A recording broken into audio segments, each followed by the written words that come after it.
Yo, what's up? We should be live. Let me know if you can see me okay. All right. Camera one. That worked. That's great. What's up, guys? How's it going? As always, let me know if the music is okay. Might be shouting too much. Hello, hello, hello. 1, 2, 3. Yeah, that should be better. Let me know if it's too loud or anything like that.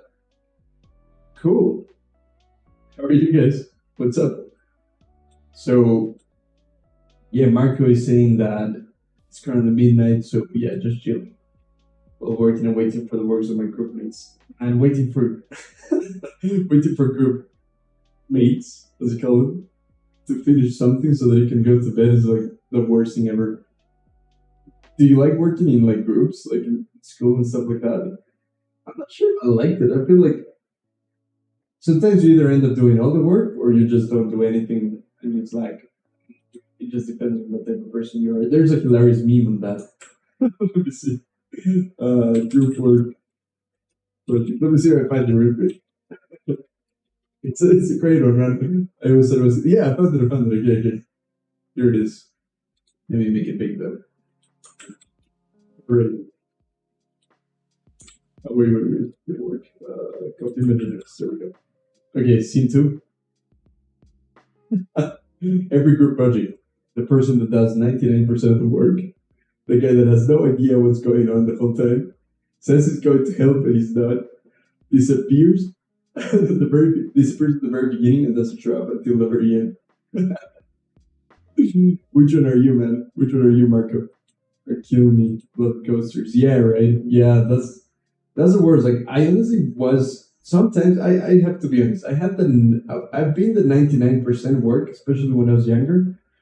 Then I became this guy, sometimes if I'm being honest, says he's going to help, but he's not. Which might be like the worst one, That's probably the worst guy. I've done that. Like, I remember, like, I did probably the last group work I ever did, which was in my master's degree. Not like I didn't do anything, like, I did quite a bit, but there was definitely this guy that was just doing absolutely everything, and I was like, yeah, let me know if you need help with this, but this guy just took over, so I ended up not doing as much as I could have, I guess. I did contribute in one part that maybe no one else could do, so that was good. You're the 99% guy. Yeah, let's go, man. Yeah, that's the best guy to be. You'll do great in life for being that guy. This one's hilarious. The one that has no idea what's going on. Let me just open this thing. Yeah, just like it better when I have like this red thing around my mouse. Either way, this one's hilarious. Cool. Okay, so yeah, don't worry, Marco. If you need to go at any time, don't worry. Yeah. Oh man, it's hilarious. Yeah, either way, so what was I gonna say? So yeah, I've been working on a couple of things. Yeah, some really cool stuff that I'm excited to show you. So as you can see, the title of this stream is about like apps for writing books, for publishing them, and so on. I want to share a couple of ideas that I've been having, and that I definitely. Wait, let me just stretch. I need to stretch. A couple of ideas that I want to act on, that I want to make happen. Right? And these are regarding, publishing this book that I've been working on for like a couple of years. I mean, it's mostly like because like 90% of that book was done in like the first year that I was working on it. Like when I was working on it, like probably the first year is when I did most of that. And ever since then, I've honestly been procrastinating a lot. Let me show you. Let me start talking a couple of the apps that I want to talk about. One of them is Scrivener, scene 2. This one right here, you should see in a second. There it is. So this is Scrivener. Very cool app. Very powerful. It doesn't want to. It's either full screen or. Yeah, I have like this thing where you can adapt. You know those edges that I have? Yeah, this one doesn't adapt to that. Either way. So yeah, here's my book. I've been writing a couple of books.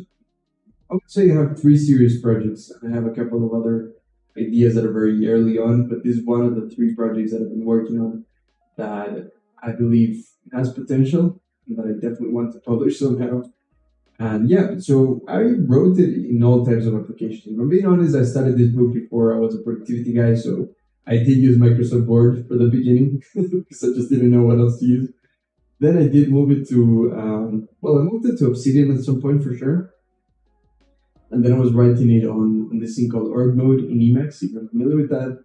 And yeah, that one was really powerful, but I needed a way in which I could easily publish it, convert it to different formats without using the terminal too much, without having to go crazy out of my way and have to learn so many extra things.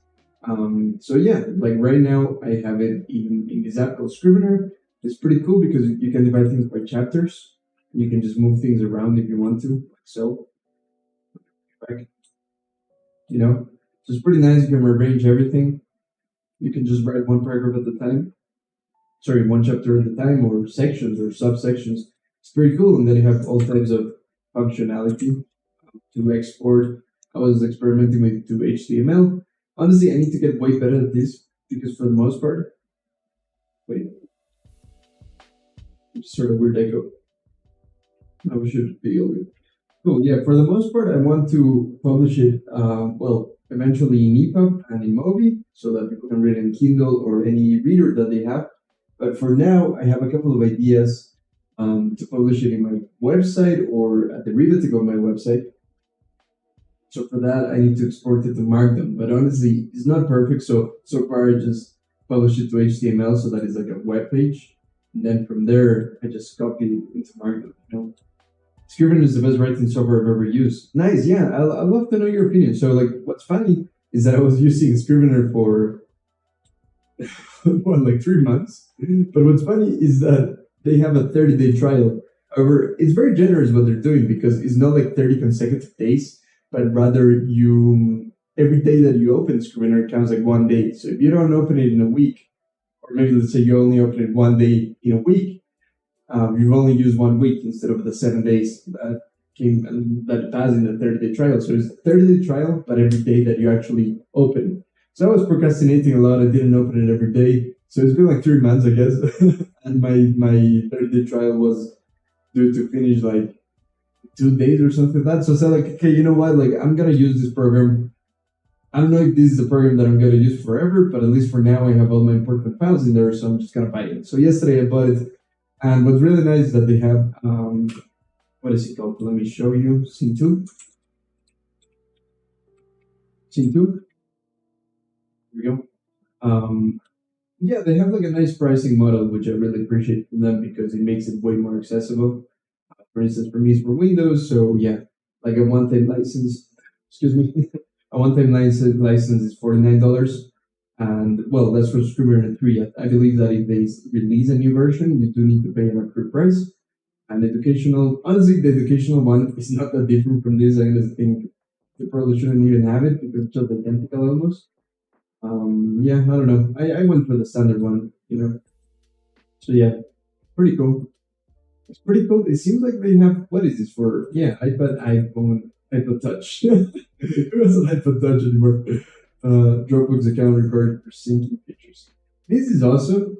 I really wish they sold it for Android, because it'd definitely be cool to be able to capture ideas on the phone. I think that's one of the most useful aspects of a software that works with your phone is that you can just capture ideas quickly with your phone and then work on them later. Because right now my workflow for just writing down ideas is still messy. Still don't have a perfect app to capture ideas on the phone. That it goes straight to the computer. There's a couple of good apps for just capturing ideas, but I would like it to go straight to my computer, So I really wish they had an Android thing, but honestly, again, pretty nice that it's a lifetime and it's not that expensive. Usually, lifetime software, when they just they just sell it to you in a one-time thing, they tend to be way more expensive. So yeah, I appreciate this a lot. It's pretty nice. Oh, really? I think we're not hearing your shotgun mic. You sound distant. Oh, thanks for letting me know. That's so weird. Let me check. The pricing is decent, to be honest. Man, this is really weird. Let me just check. Is it because I'm in this scene right here? It's so strange, man. Guys, can you hear me? Sounds like I'm in an empty room. Okay. Um, cool. Thanks, guys, for letting me know. You know what I'm gonna do? So, yeah, keep asking your questions or anything. Just gonna connect to my phone, listen to the stream in there, and that way I can figure it out. Yeah, that way I'll figure out what's going on. But yeah, feel free to keep asking questions. Sorry about that. I've been having so many issues in the live stream lately.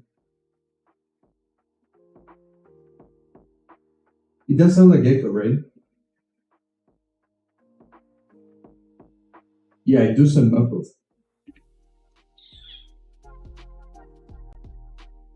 Yeah, that makes no sense. Let me try to see if I can fix it real quick. I'm listening to myself with a bit of delay, so that's really weird.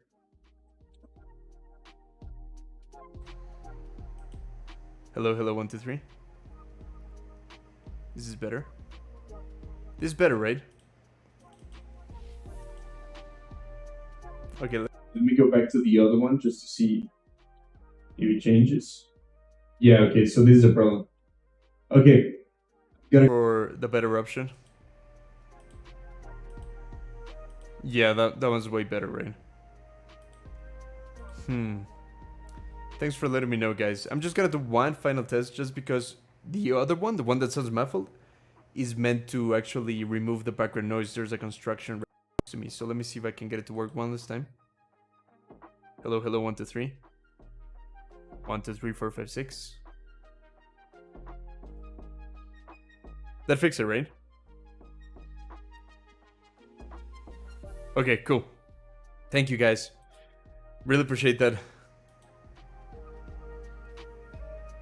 Yeah, I'm gonna stay with this one. So this is like, let's call it option 3 because I did tons of things. So does option 3 sound good?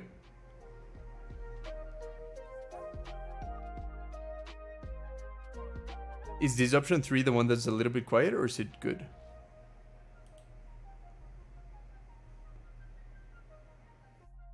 I just need to get my volume up. 1, 2, 3, 4, 5, 6. 1, 2, 3, 4, 5, 6. 1, 2, 3, 4, 5, 6. Okay.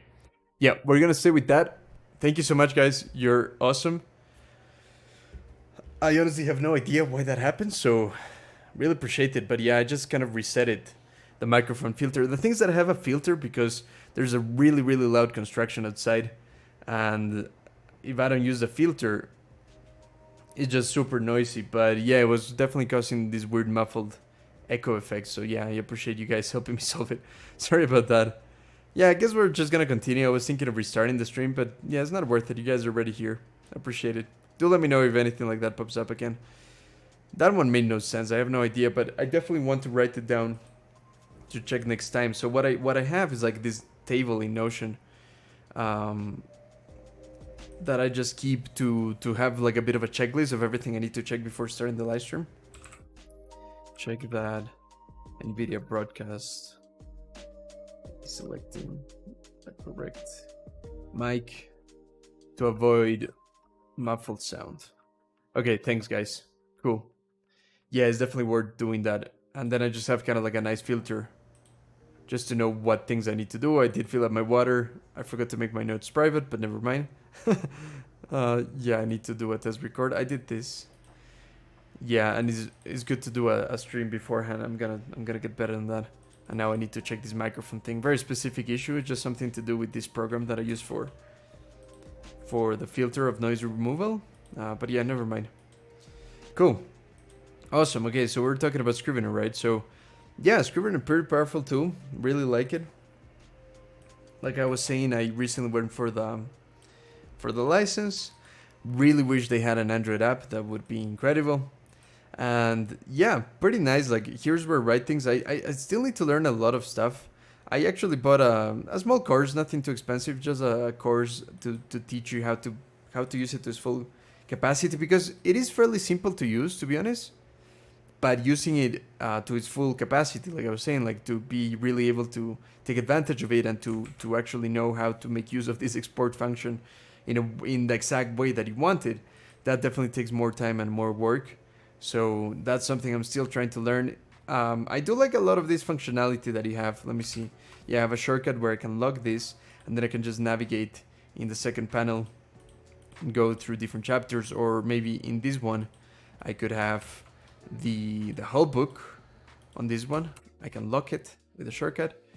And then in this one right here, I can just move across my different chapters, which is pretty nice. And like I was saying, you can rearrange them. You can change the order at any time. And that's pretty cool. I need to move this one here. Yep. Cool. So, yeah, I actually wanted to test a couple of apps today. You know, so like one of the things that I wanted to try out is finding a way to publish the book, but actually do something slightly different, okay? So it's not just publishing the book, but rather having like a live version of the book where all the updates of everything that I write, every new update that I make, I want that to be accessible to those that want to buy the book or, you know, have access to it, you know? Because yeah, like that's the thing. I do want to monetize this book. I do want to sell it so that I can keep justifying the time that I spend in writing it, so that I can keep writing and writing more books and more projects. So yeah, and by the way, this book is all about philosophy. So that is kind of like the thing that I've been wanting to explore. Oh, I just realized there were comments coming in. I had some issue with that, but now it's reloaded. That's kind of weird. Yeah, so Taran is saying, what's up, Taran? Good to have you here. I wish they had a Linux app. They did for a while, but stopped working on several versions ago. Yeah, actually, that is interesting that you mentioned, because again, let's just go to Scrivener. I close the app. Scrivener. Scene 2. Yeah, that is one of the big things, you know, like here you can see it says Mac, Windows, iOS, and then the bundles for Mac and that kind of stuff. And yeah, that was a huge thing for me, because I've also been water break.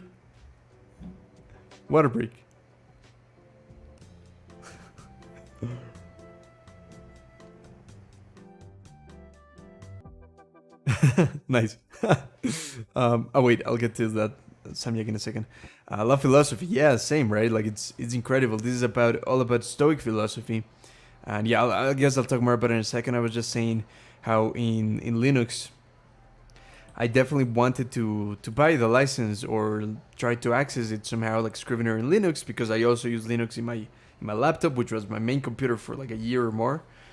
So yeah, that was annoying. That was one of the reasons why I did decide to move out of Linux into Windows. Like in this case, like this is a Windows PC. And I did have the option to make this Linux. Excuse me. And it would have been good to make it Linux. I was seriously considering it, but it's literally apps like this that I really wanted to be able to use that just aren't available for Linux. I actually didn't know that they had a Linux app. I think I've seen a couple of like projects that try to have like all versions of Scrivener in Linux. I don't know. Either way, it doesn't work, and that's a pain. That's really a shame. Any title yet? Yeah. So actually, if you guys are interested, thanks for asking. I almost forgot to say it. Stoic Stories. If you guys are interested, this is kind of like a bit of like a place where you can keep track of the book. If you want to be notified about when the book is published and you can access it and read it, here's where you would go. Let me just write this in the description for you. I'm just gonna put it at the very top of the description.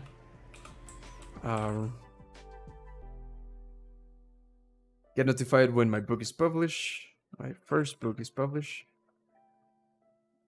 Yeah, and there you go. So yeah, guys, I really appreciate it if you click the link and check it out if you're interested. So yeah, this is the current working title. I do believe I'm gonna leave Stoic Stories. I like the title. That's kind of been the title since the beginning.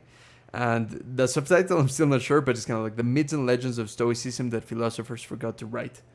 Something like that. I think it's a bit too long, but the idea is pretty cool because, okay, the whole idea of this is that Stoic Stories comes from Stoicism, which is a philosophy that I have practiced for a while, something that has helped me a lot in my life. And yeah, it's just an ancient Roman and Greek philosophy that was developed like before Christ, like 300 years before Christ, BC. And this philosophy was kind of like the philosophy of the people, right? A lot of practical advice on how to live a good life, how to be a good person, and this kind of stuff, right? So it's a very practical philosophy, and it's something that has really, really helped me throughout my life. And I wanted to share a couple of the teachings and the lessons in this philosophy through stories that I made up. So that's the idea. Just teaching through stories. They're short stories. So far, I only have like 3 short stories, and some introduction and some scattered ideas analyzing the concepts of the philosophy.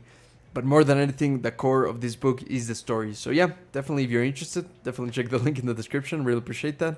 If you want to access it in the chat, I'll also leave it there.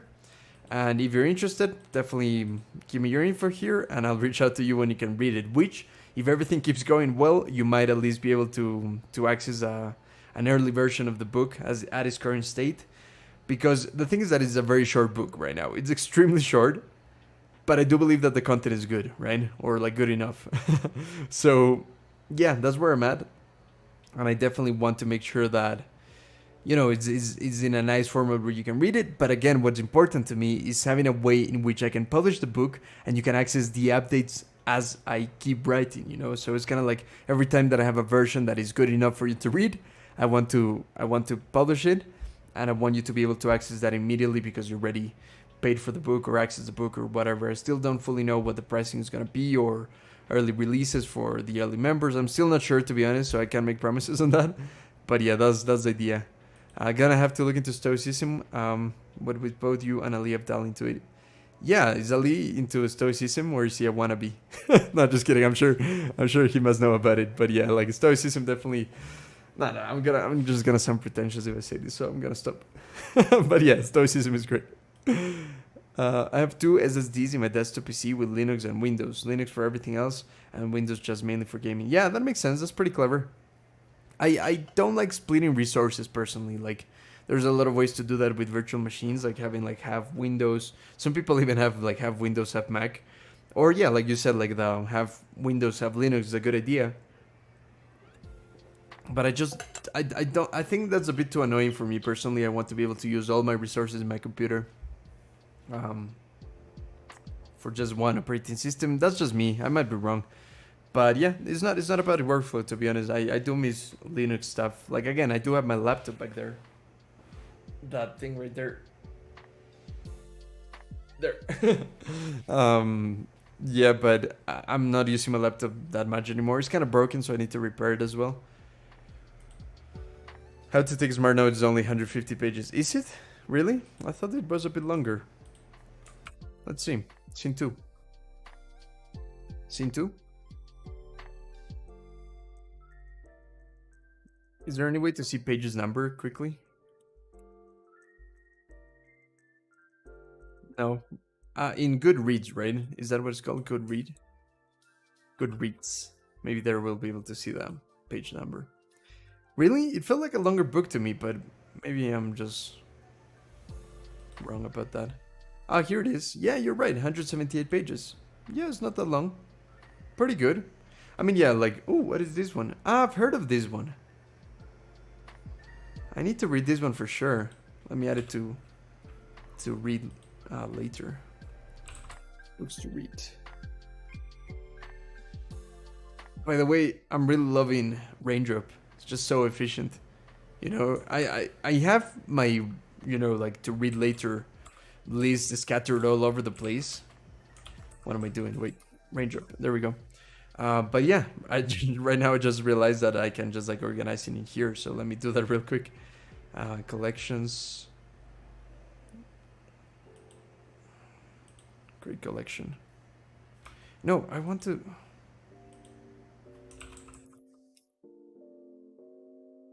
Yeah, books, and then books to read. Where did I drop it? Books to read. There we go. Come on. Go up. Come on. Okay, there we go. Nice, books to read. Yeah, I definitely want to check that one out. But yeah, no, thanks for the... thanks for the confident boost, like to know that there's definitely some good books that are short. I mean, I've read some books that are extremely short, maybe to the extent of what my book is at. Like, my book is just too short, man. Like, it's it's embarrassingly short at the moment, but it's composed of short stories, so maybe like there's a way in which I can just justify that each short story is kind of like a, I don't know, but yeah, I definitely need to write more. Did he? Who? Sonke Irons, or however you pronounce his name. Really? Is he on Skillshare? I didn't know. What type of writer are you? Do you make an outline first and then write, or do you just write first and make structural changes later? Yeah, that's a great question. I guess I'm still trying to find what type of writer I am. Like, I have a lot of ideas that are just scattered, so I honestly really like the workflow of just using a Stochastic system to just write down the ideas, to have like short things, especially for nonfiction, right? Like for nonfiction, I think it's better to have like a Stochastic system where you, like you said, like I kind of outline ideas, or I write draft notes or smaller notes, and then later I kind of compile them. I like that workflow for nonfiction, and one of the books that I'm writing is on nonfiction.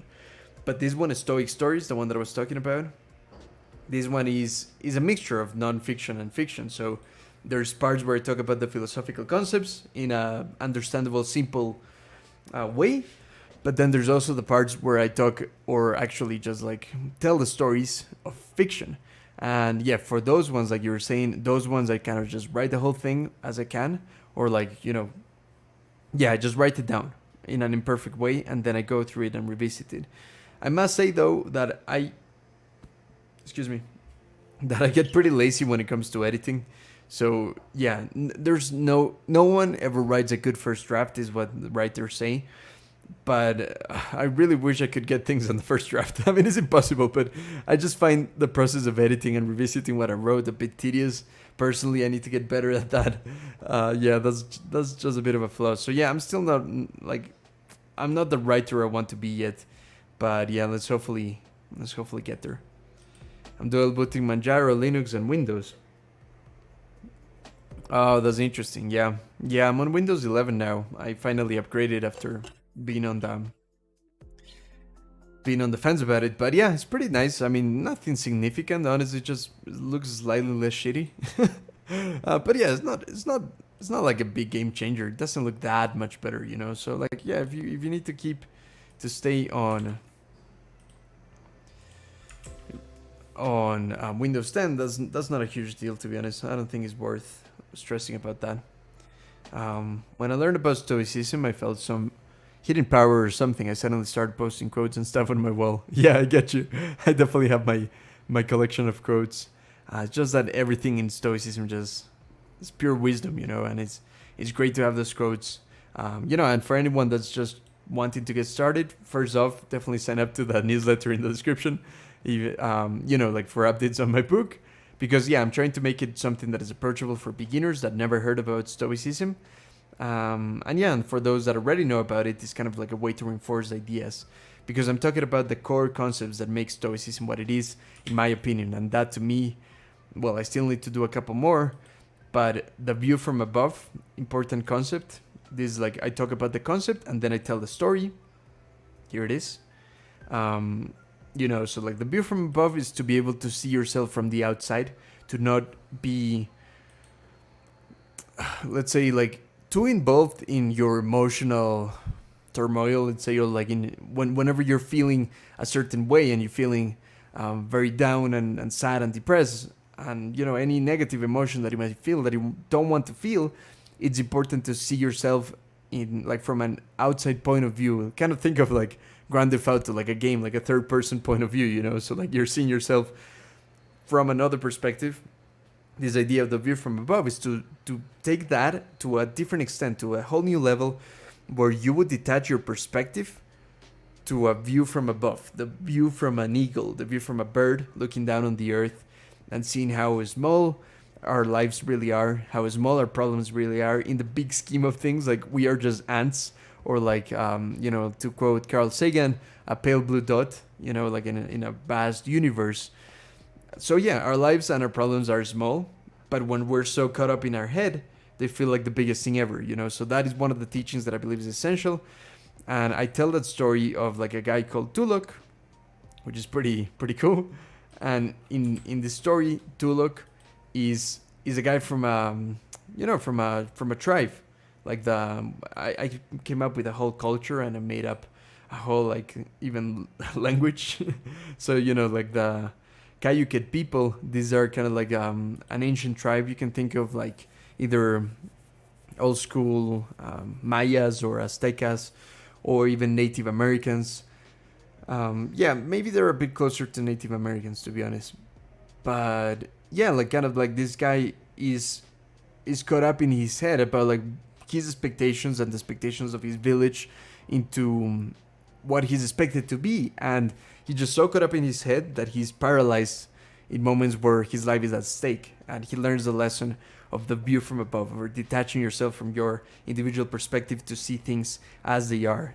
So I have a couple of concepts like that: suspension of judgment, dichotomy of control. Really important concept. Suspension of judgment is like whenever you have some judgment about like yourself or someone else or a situation, like you feel something bad happened to you, it's better to just hold on that thought and be like, okay, I won't come to conclusions until I'm more calm, because right now I'm driven fully by emotions and I need to let those emotions simmer down. And then the dichotomy of control is to separate everything in life as things that you control and things that you don't control. So like some things you have power over, some things you don't. Most things, well, it's debatable, but I would say we don't control so much in our lives, right? Like we just simply don't control what's gonna happen to us on a daily basis, apart from our own actions. But like if you're I don't know, if you're walking through the street and then a car hits you, that, I mean, if you were being careful and so on, and if it's the other person's fault, that's not in your control, and that could be a fatal injury, or that could just send you to the hospital, and all types of things could happen out of that.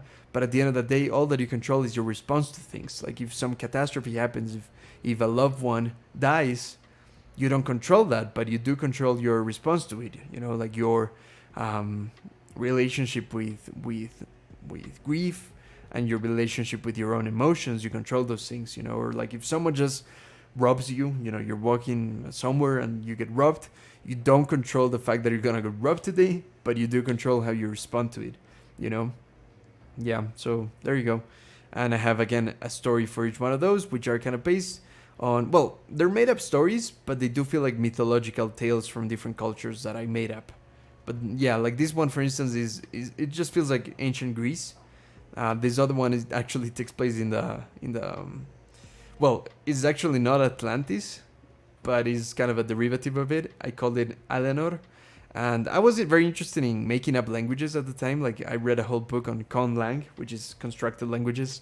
And yeah, I've been learning a couple of constructed languages like Esperanto and Tokipona. And I was really obsessed with that. So I kind of created a couple of structures for small languages. And I just put a lot of that in the stories as well, because I don't know, it's fun. But yeah, that's where I'm at. So cool. Yeah, I thought I was showing you the screen. I wasn't. But yeah, wait, never mind.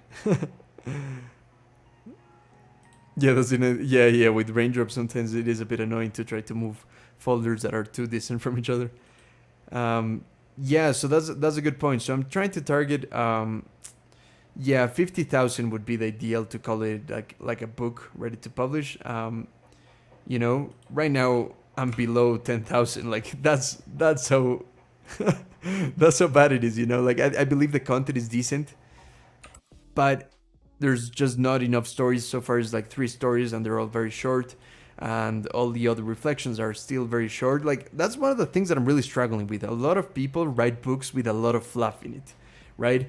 They just have a lot of like filler stuff or examples that just don't contribute. They're too repetitive. I'm trying to not repeat myself in this book at all, so I'm trying to keep it so concise, but as a consequence the book is just too short. Like it's just too damn short. But yeah, I'd rather have a short book that some might even look down on and say like that's not a real book, but be it useful. Okay, let me rephrase that.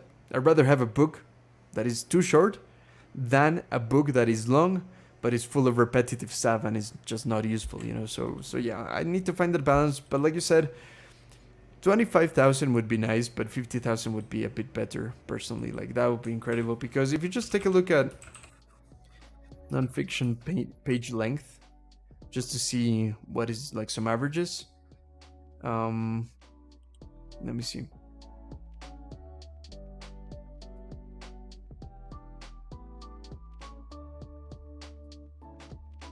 No, sorry, wait, word count. Yeah, this is what I was trying to look for. So, no, yeah, here it is. Generally speaking, traditional publishers accept completed nonfiction book manuscripts to be between 50,000 and 75,000 words. So yeah, like 50,000 words would be nice, like mark to achieve if possible. Yeah, leave it. Yeah, okay. I thought you were talking about the Seto Kasten, a writer of this book that he had a Skillshare thing. Yeah, okay, I got you. Yeah, I wasn't aware of that. I've definitely been wanting to make, I don't know if a course on Stoicism is not like a skill that you just learn, like it's an app. but yeah, maybe some useful resources, because I do have Creative Stoic podcast. I do have a podcast that I've been working on for a while. Actually, let me show you my website.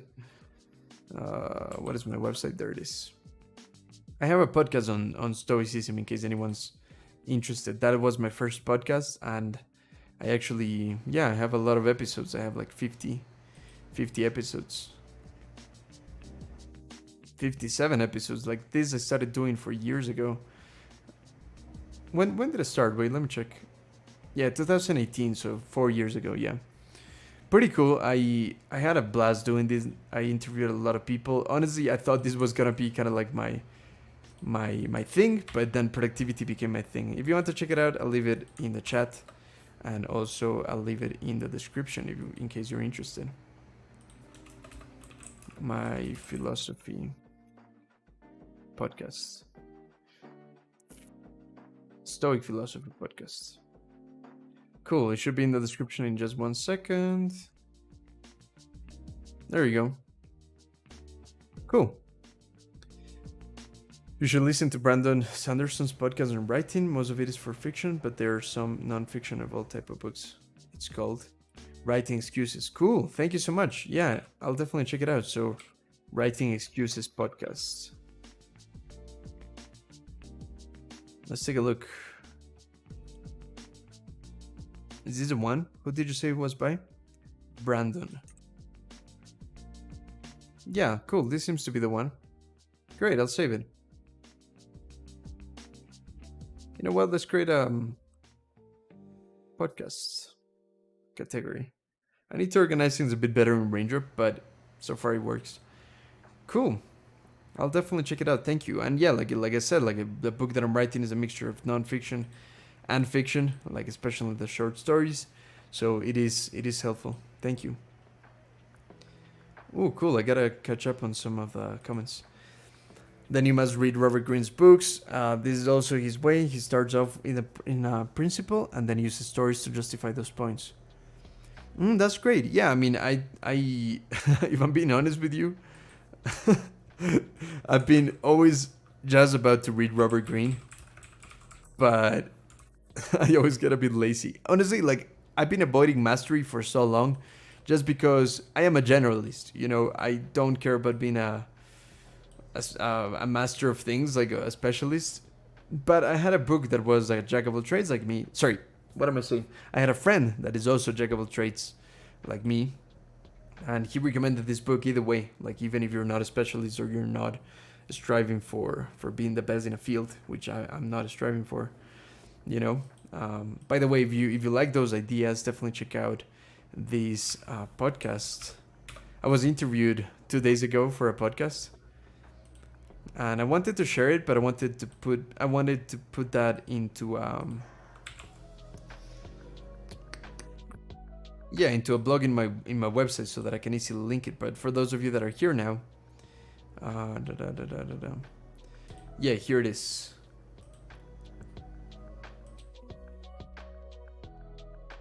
Great. Cool. I'll put in the chat in case anyone's interested. This was an interview that I was in. I'm not speaking clearly, sorry. I was interviewed about philosophy and creativity and this kind of stuff. I'll put it in the description as well, okay? Podcast interview I was recently on. Cool. There you have it. In case you're more interested about these things that I'm talking about. For example, I cannot control that my group mates are probably asleep right now.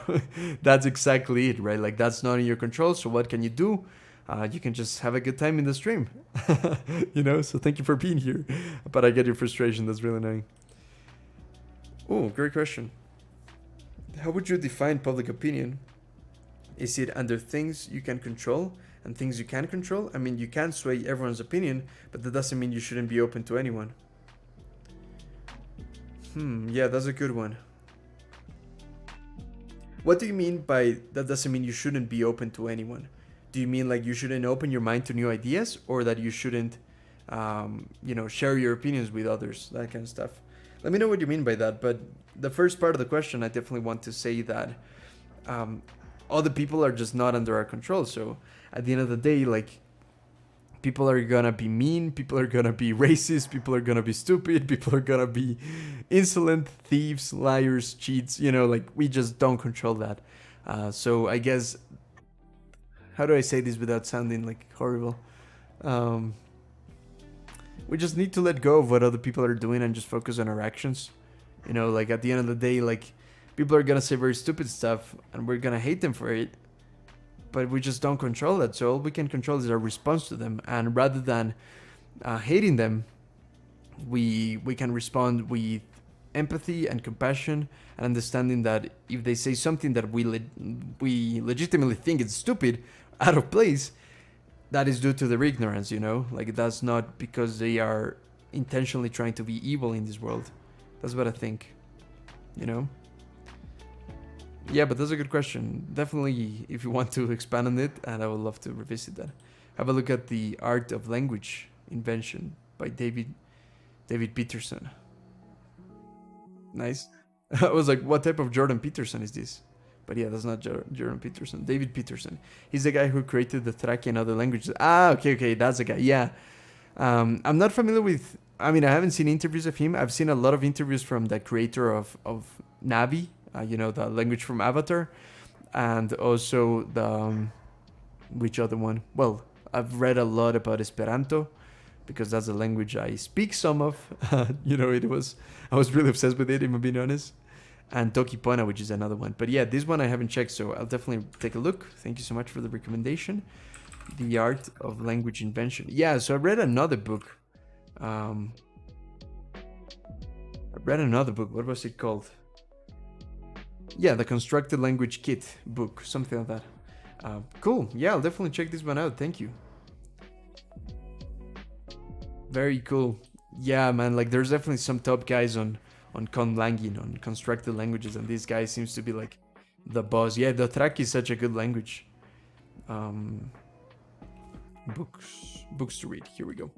Cool. Thank you so much for that. Let me just try to organize that real quick in Raindrop.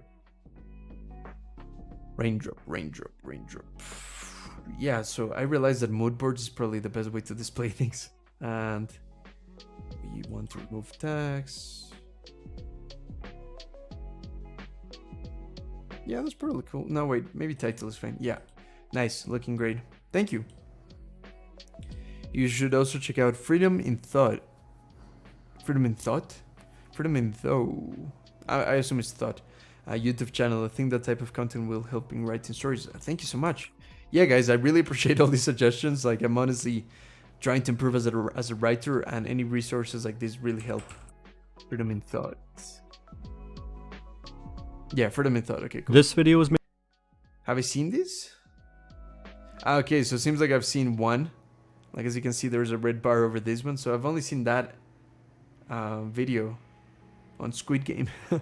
You know, it seems like... Yeah, because the thumbnail styles definitely seem familiar. But I think I've only seen that video. Nice. I'll definitely check it out. Thank you so much. Oh, deep work. Great. Cool. Definitely will check it out. Yeah, I'm just gonna save it. YouTube channels. Because I am moving to Raindrop, I have to kind of create a lot of new categories and stuff like that. But yeah, I'll get there with the organization. It's pretty helpful, man. It's really useful to use Raindrop with more organization than my mind. If you didn't see my latest video, I talk all about that. I talk all about it. You know, like the advantages of using Raindrop for organizing things. This one right here, Raindrop versus. Hey, what's up? Yeah, definitely check it out if you're interested. Oh man, this video took me so long to make. Let me show you. It's pretty cool because I've started to use this app called Clockify. I might make a video about it. I'm still using the free version. Like the free version is super powerful. And here you can just see, for instance, that project. It's very useful for me to know how long it takes me to make each video, just so that I can really estimate how long things really take. This was last week. There we go. There you go. So as you can see, let me just organize it by tag. Yeah, there you go. It took me almost 12 hours to make that video, so you better watch it. Not just kidding. If you don't want to watch it, don't watch it. But yeah, that video took me 12 hours, well, 11:50 to make, and it's pretty interesting because I get to see, like, okay, just making the thumbnail, which actually took me quite a while to do. I was so undecided, like this one right here. Let me just move my face. Yeah, I'm pretty happy with it. It's not perfect. I wanted to keep working on it, but it looks pretty nice and I'm pretty happy with it. That took me 2 hours 30. Filming took me 1 hour, the part that took me the least. And then all of this is just kind of editing. Oh wait, tags. I need to learn how to organize this better. But yeah, either way, all of this was editing. Just different aspects of it. This, and this. So yeah, like almost 5 hours of that. And distributed throughout the day. It's pretty cool to be able to actually see where your time is going with this thing. So time tracking is definitely something that I've always been doing and wanting to do, but finally this app is allowing me to do it in a much more organized way where I can actually see the reports and understand where I'm spending my time. But yeah, pretty cool. I'll make a video about it if you guys are interested. It is better since you are in the non-fiction. You can show a part of the manuscript, and if the publishers are interested, they pick it up. Fiction, you need a new whole book and plan sequels. That's true. Yeah, that's a good point. Yeah, I mean, honestly, like in the future, if I can get published somehow, especially as I become a better writer in the long term, that would be nice, and that's one of the advantages of non-fiction for sure. But yeah, honestly, I'm very interested in just being self-published at the moment, and maybe for the long term. I don't know, but yeah, maybe at least publishing in Amazon would be nice. Right now, like I said, the book is too short to do that. But yeah, I have some cool ideas. Let me actually show you one of the ideas that I had on how I can give access to people to read it. Okay, so I have two ideas, and that's actually what I was planning to make this podcast, this live stream about. Wait, that's not it. I have like a secret URL. There it is. It should be password protected. Like if you, the idea is that for those that sign up to that newsletter down below, this might be one of the ways in which I let you access it. And right now, I'm just not 100% sure about this format, but this is one of the formats that I've been playing with, in which it's just like a continuous page in my website, again in the password protected site, and then you can just read the whole book chapter by chapter. I was thinking of even doing kind of like an audiobook thing. I was just testing this, but it just wasn't working, so I need to come up with another method. We'll see if that happens. Honestly, I think while the book is still in development, making the audiobook would be too annoying because I would have to re-record it all every time I change it. But yeah, I kind of have like chapters like this because I wanted a way to kind of like break it down a little, and I thought these toggles were actually pretty interesting, you know. And yeah, so like that's how the book is like right now available for others to read it.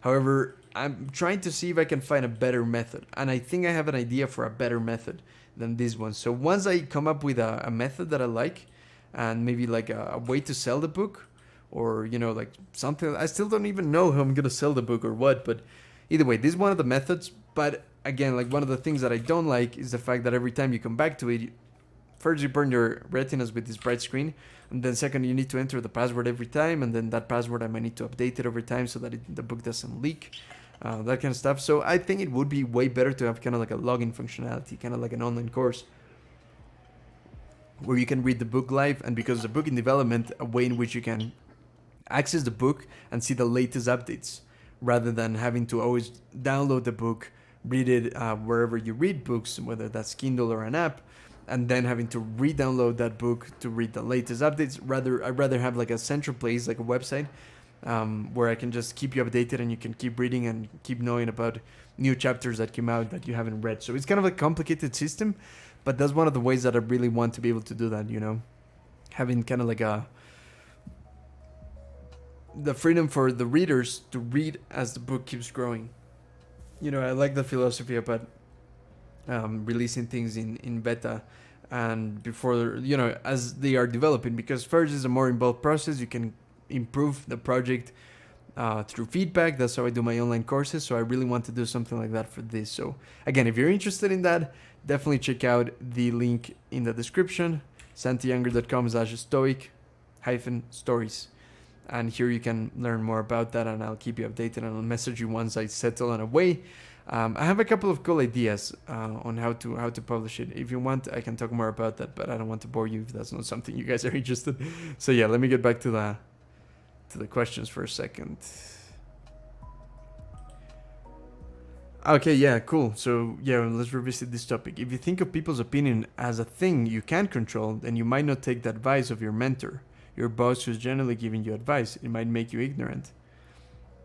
But wait, so like, I see it a bit different, to be honest. Like, yeah, you can't control people's opinions, you know, but that is more like in the sense that if someone's opinions annoy you, you need to let go of it because you can't control it. You cannot change people's minds.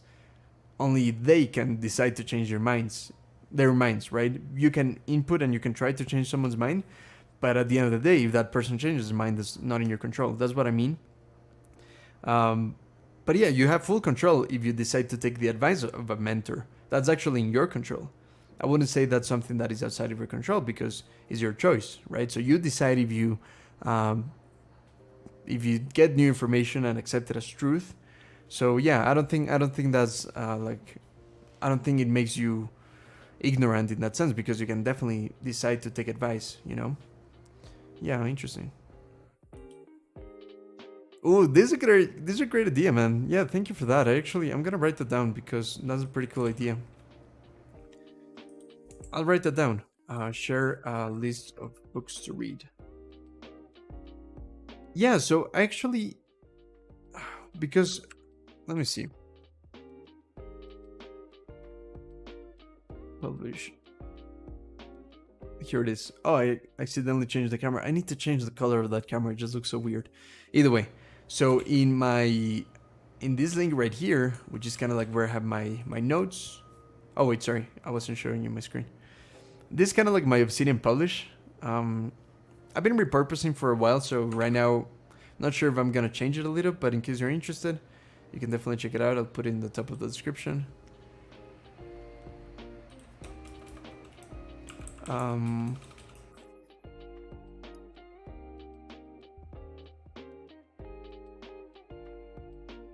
No, these are book notes. So yeah, that's where I actually keep some book notes. You know what? Let me just move all of these to the bottom of the description. It's just a bit better. This is from the previous video. Yeah, there it is. So at the bottom of the description, you'll find everything that's links mentioned in this video, okay? Or links mentioned in this live stream, rather. Cool. Either way, so yeah, like my publish has been kind of like putting together a couple of book notes. I have very few, to be honest, in here, but yeah, it's just a nice place to navigate it all, where you can actually just read the different book notes that I've taken. But I definitely want to put this in my website, like you said. It's a great idea about just having all of this, even if it's not with the book notes themselves, but rather just a list of the books that I've read, maybe rating them, and then maybe have a list of the books to read. I think it's pretty cool. So yeah, thanks for that tip or that idea. It's pretty nice. For you, is human knowledge trustworthy? Yes, I would say it's trustworthy because we're humans, and that's the limit of the knowledge we can acquire. Human knowledge, right? So yeah, it's a good question. It definitely makes me think. Like, I would say that maybe human knowledge is flawed it's a great, wow, this is a great topic, man. So yeah, let's definitely say that human knowledge is flawed because human perspective is limited by our senses, our limited capacities to understand the world as it is, and just our perception of the world, right? So maybe human knowledge is not complete and is lacking a lot. Like we just don't, there's so much we don't understand because of our limitations of being human and the five senses we have, which is just probably not enough. But again, we live in this reality, we are human, so yeah, I think we should trust it. It's kind of like, is this all a simulation? Is this actually real life? Maybe not, but it feels real, so I'm gonna take it as real because that's in my control, you know? Yeah, something like that. Sisyphus 55, check them out. Well, I read that in like Spanish slash Greek, right? Yeah, that's not Latin. I don't know how you say that name in English. I think it's Sisyphus? I have no idea. I've always said Sisyphus. But that's also kind of Spanish, so I'm not sure. Let's see, what is that? Another podcast? Great. Or is it a YouTube channel? Yeah, I think it's a YouTube channel. Great. Yeah, I haven't seen this. YouTube channels. Great. I'll check it out. Thank you. I'd be interested in a bit on Clockify. Yeah, that's great. Yeah, I'll definitely plan it. Like I was saying, it's super helpful. Great tool. I love it. And again, like the fact that it's like I'm still in the free version. And yeah, there's a couple of things that I might upgrade for in the future, but one of the best free versions I've seen. Nice. I see you use DaVinci Resolve. Yes. Yes, sir, I do. I even got this bad boy, and it's one of the best things I've ever spent money on. It's so beautiful, man. It's just incredible experience. Like you just edit with this wheel and you just navigate the whole timeline like that, and then you do like in point, out point, and then you can delete. It's just such a great experience for video editing. I studied filmmaking, and video editing is kind of like my thing. If I wouldn't be doing YouTube, I'd probably be a video editor. I've worked on that a little, but yeah, so it's definitely one of my biggest passions, to be honest. And what's really cool is that I have this computer, and this computer has like some, the GPU and some stuff is pretty powerful. And DaVinci, I needed to upgrade to the paid version to make use of that, and it came with this. So really happy with that, and again, it's a one-time payment, so that was pretty nice. Kind of expensive, to be honest, and not needed for everyone. But yeah, if you need it at some point, I highly recommend it to get it with this that comes free with the license. I mean, it's not free, but like it comes included with the license, But yeah, glad to see a fellow DaVinci Resolve editor.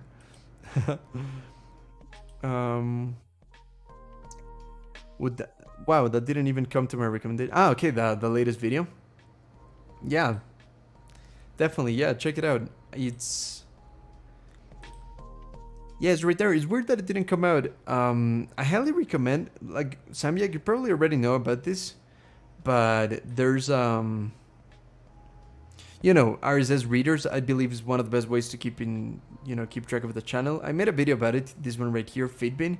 That is the one that I'm currently using, but there's other ones for sure. It's just that in here is pretty nice because I can keep track of all the YouTube channels that I follow, and that way, is much easier than actually the subscription button in YouTube. So yeah, something that could definitely be useful for anyone interested, keeping track of the latest videos. Santi, what's up, man? Mines, how are you? Haircut and shaved, I guess. Yes, all fresh. My girlfriend does this for me, so that's why it's not perfect. She actually chopped a big part of my hair, like it was like so long. But yeah, either way, yeah, I'm fresh. I'm fresh right now. Thanks for noticing. Actually, I've been thinking of what to do with my hair because it's so long. And one of the things, actually, sorry for the tangent on hair, but like it's something that it's in my mind a lot because I need to do something about it. This chair that I have in here, camera 2. There we go. Oh man, the light is so bad in this. Never mind, camera 1.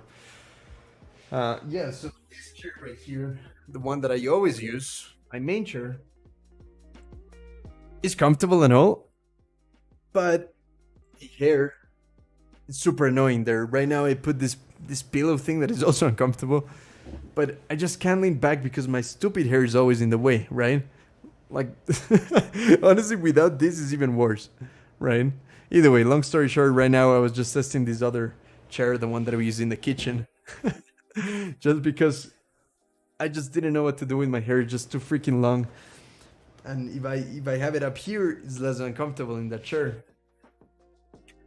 Either way, long story short, I'm thinking of changing my hair. I don't know if I'm gonna cut it short.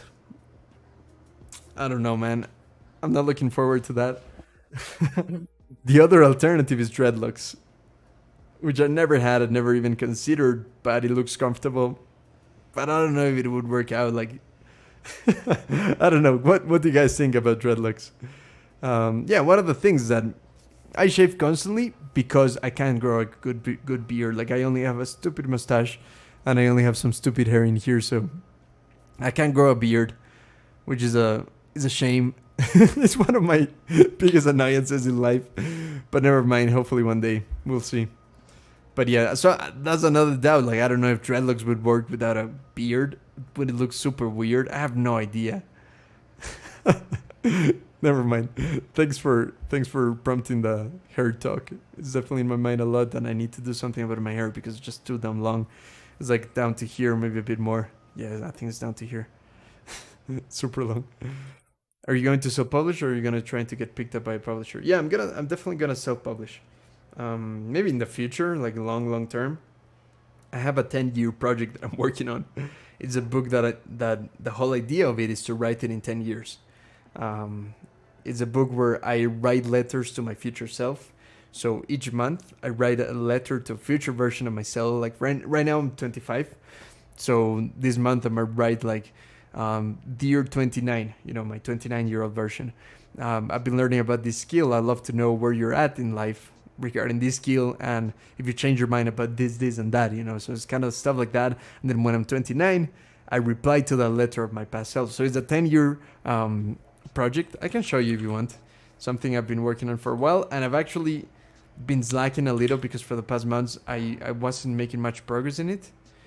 But yeah, it started picking up again, and I really love this project, and I really hope it works out. So maybe that one could be traditional publish if everything goes well.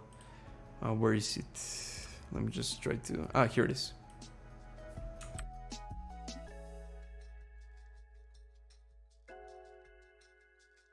In the schedule, yeah, here it is. Yeah, there it is. So yeah, this is how it works. Like, I write the year when I started the project. These two, I wrote them in handwriting because that's how I started the project.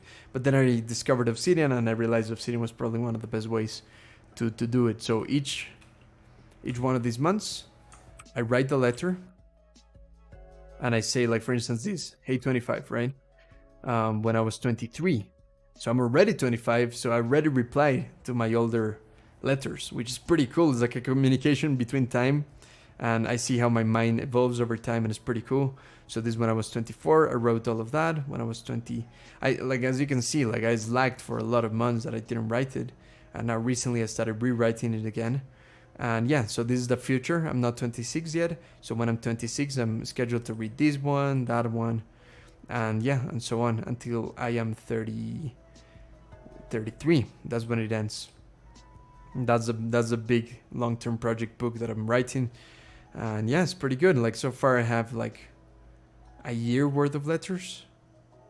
2020, yeah, 1 year. It should technically be 2 years, but as you can see, I really slacked on some months. Yeah, so I've been working on this project for 2 years, but I wasn't so consistent as I wanted to, so that's a shame. But I'm getting back into it, and yeah, it's still a cool project. I've used Clockify before, but I stopped suddenly because I am bad at time tracking. Yeah, man, like, I don't blame you. Time tracking is a pain. So much freaking work. What happened with the music? Can you still hear it?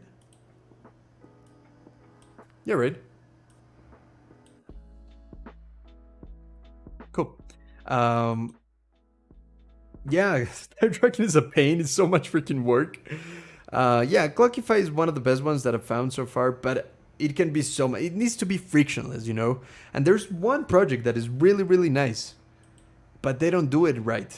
Not yet, at least. Let me see if I find it real quick, okay? Actually, wait. Let me see if I find it.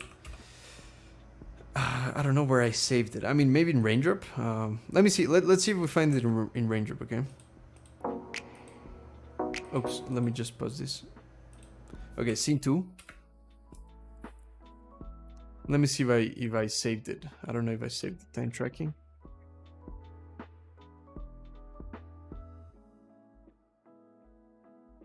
Yeah, this is the one. Great. Thank you, Raindrop. This thing.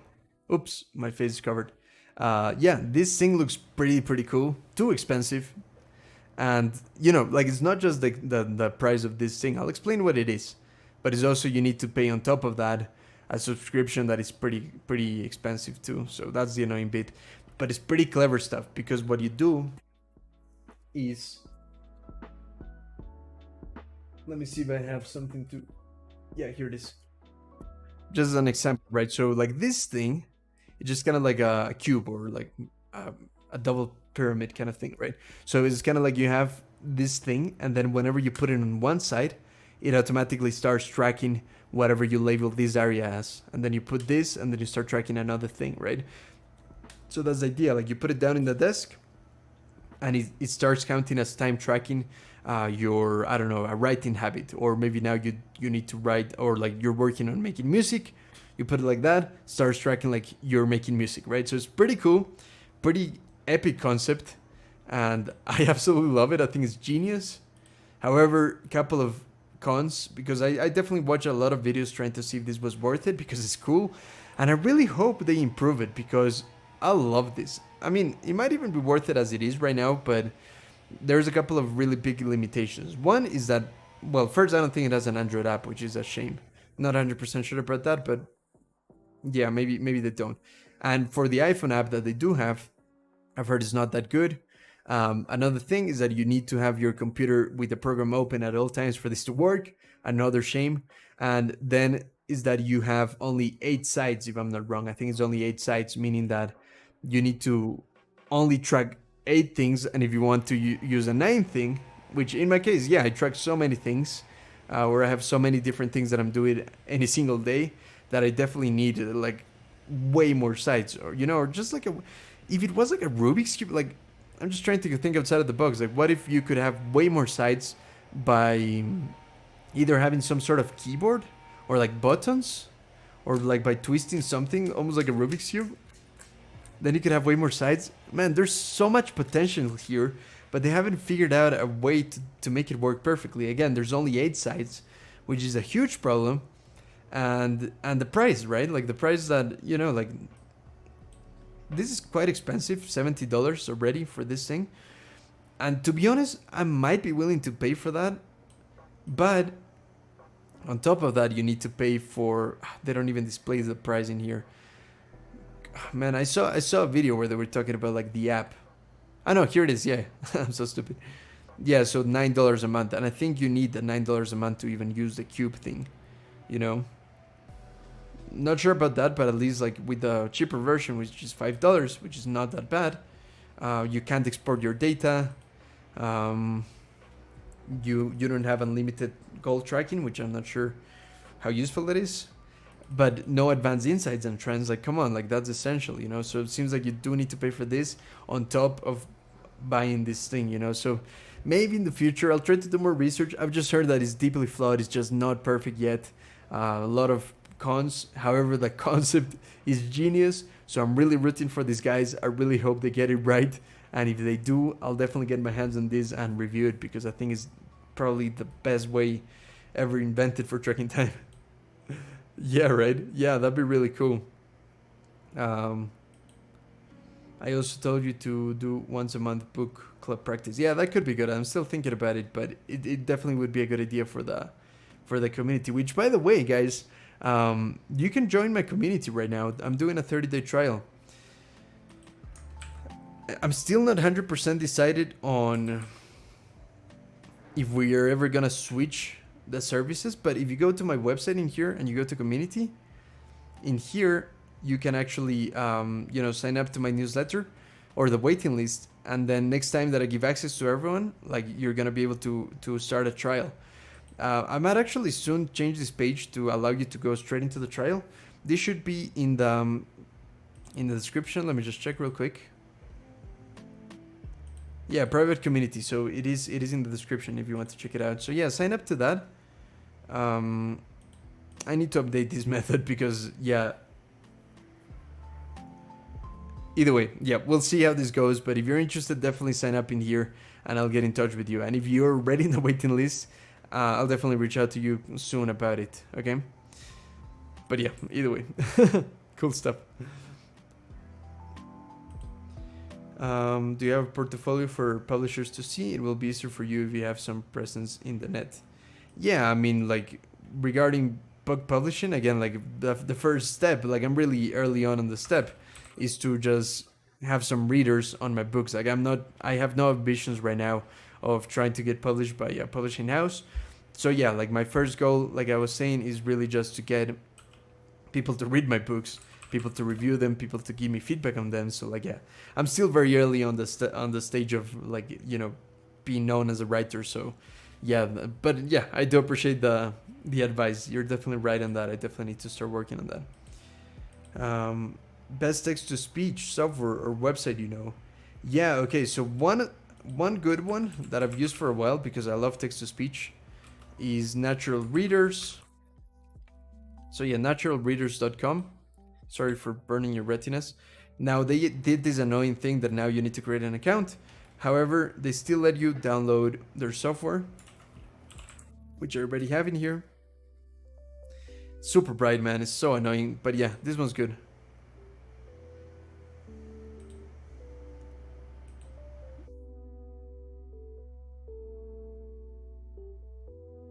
Either way, this one's great, but honestly, the fact that it doesn't have dark mode is horrible. It literally burns my eyes, you know, like maybe I have too much brightness in the... Yeah, I do have too much brightness in the screen. Especially when I'm in the darkness, like right now, as you can see, I have my lights on. Honestly, I can't stand the bright screen in there. But yeah, this one is pretty nice. Natural Readers. And then for, if you have an Android phone, let me see if I can show you real quick. I just need a cable.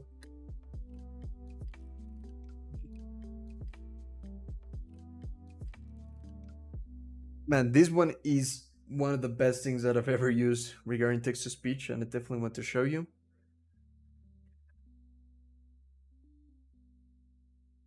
So I've used quite a few, and I'm honestly searching for one. If anyone knows about a way to use text-to-speech in the Kindle app in an Android phone, man, you would be incredible, because I've been searching for that for so long, and the accessibility features in Android, they're just not great. Like you don't have any control to speed up the speaker or you know, to easily take notes and that kind of stuff. But yeah, kind of annoying. But yeah, I'm definitely looking for a way to do text to speech in the Android app in the Kindle app, sorry, in Android. Wait, you should be able to see my phone. There it is. You can see my phone, right? Yeah, just a bit weird because it's not full size. Let me just try to get it right. For some reason, it's just not occupying the whole space. Is it even working?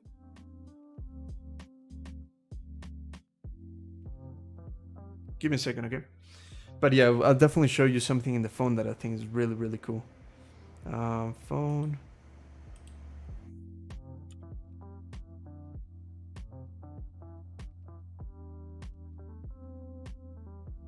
There we go. Oh, there's a bit of a black border now. Okay, there we go. Okay, sorry about that. Cool. Okay, it should be working now. Just a little bit bigger. Okay, that will do for now. Cool. So yeah, when it comes to text-to-speech... Sorry, I just had so many windows open. Okay, yeah, so text-to-speech, there's a really good one. Let's just say we go to... Let me just make sure that I don't have any embarrassing stuff. Or like private notes or weird shit. Okay, let's just go to my website. There we go. Yeah, we're all good. Nothing embarrassing, don't worry. Like, I don't know, like, I was searching how to do braids for my long hair, so yeah, that's pretty embarrassing, but I guess I already told you. Either way, so here, if I go to my Oh man, are you kidding me? Can you see it in? Yeah, you can see it now, right? Okay, yeah. So if I go to like a blog post, this one right here, and I actually open this app called Reader. No, sorry, Read, I think it's called. Ah, no, sorry. It's called Voice. There it is. Voice. Okay. And then right now I still have ads because I haven't paid for it, which is really annoying. But okay, let's see if it's working now. Yeah, okay, so you can see here at the very top that once you open this, man, I was reading a book in here, just that with this ad thing, it's just not working great. Either way, so here you have a button that lets you read out loud whichever text you copy, okay? So yeah, I'm about to show you that right now. So if I select all of this and I copy it, it's gonna read it, okay? When I was 13 years old, I was watching TV. The magician David Blaine was about to perform magic to strangers on the street. What he did flew my mind. He asked a couple You of get the strangers to idea? open a brand- Hopefully you could hear that. I'm sorry that I don't have the audio going straight to the computer. But yeah, that's the idea. Like whenever you activate that button in here in the top, you can decide that whenever you copy some text, you know, He whenever. asked a couple of strangers to Oh. open a brand- Yeah, so whenever you actually have that on in here, because you need to turn it on or off. You don't want to copy, to try to be copying something, and you're in public and it starts reading it. So whenever you copy it, it starts reading it as long as you have this button turned on. So I copy it. Simplicity is expensive and the importance of failure. How I learned close-up magic. When I was 13 years old, I was. You get the idea, right? So yeah, that's basically the idea of that, and I think it's pretty cool. And again, it's called Voice. It's a really cool app. Yeah, that was a lousy demo. Sorry about that, but hopefully you get the idea. Cool. Let's see what else you guys are saying.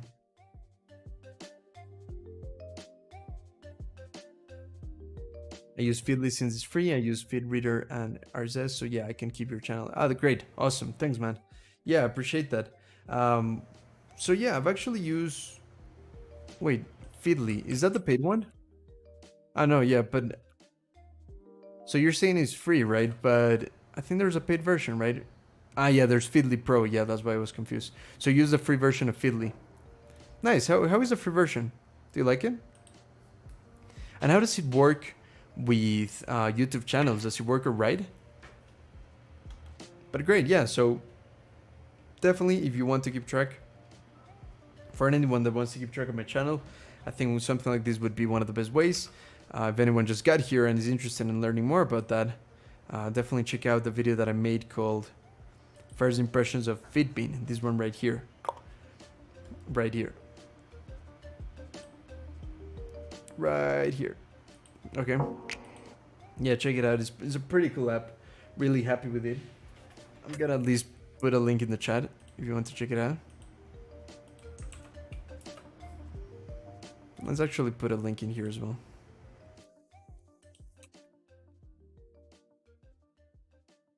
Fitbin for keeping track of YouTube channels and playlists, which is a really cool feature that they have. I talk about it in the video, so yeah, definitely check it out if you're interested. I misspelled keeping. There we go. Nice, man. So many tabs open. I'm just gonna close it all. Great.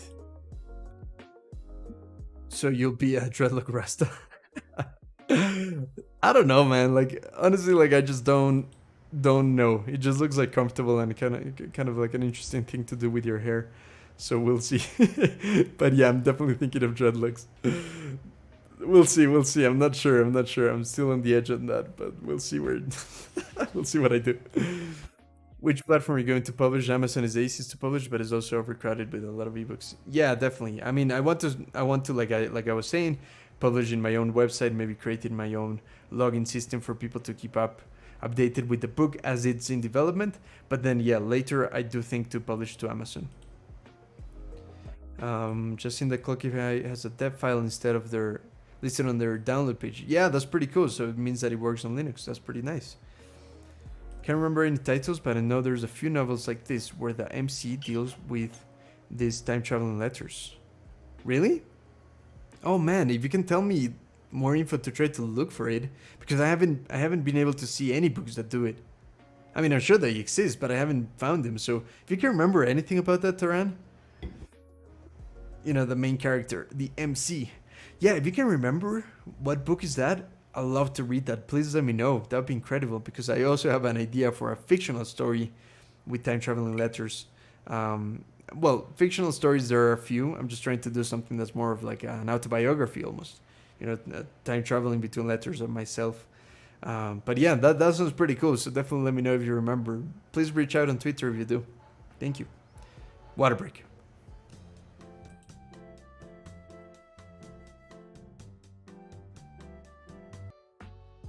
The cube looks funny in black and white. Black and white? You can still tell, right? Let's try to solve the cube in black and white. I mean, I'm cheating because my real life is not in black and white. But let's pretend it is. Let's use our imaginations. Man, I'm so slow under pressure. Okay, color. Color? Yeah, that worked. Great. I have those nice voice commands to activate black and white mode versus color.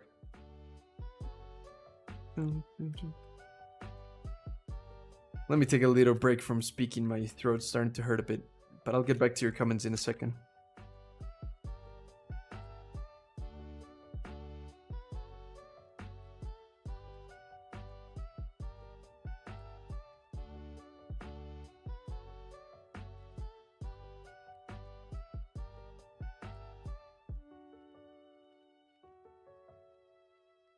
Is anyone else here a writer? Like, are you writing a project right now? Like a book project or something like that? Ta-da! Black and white. Cool, alright.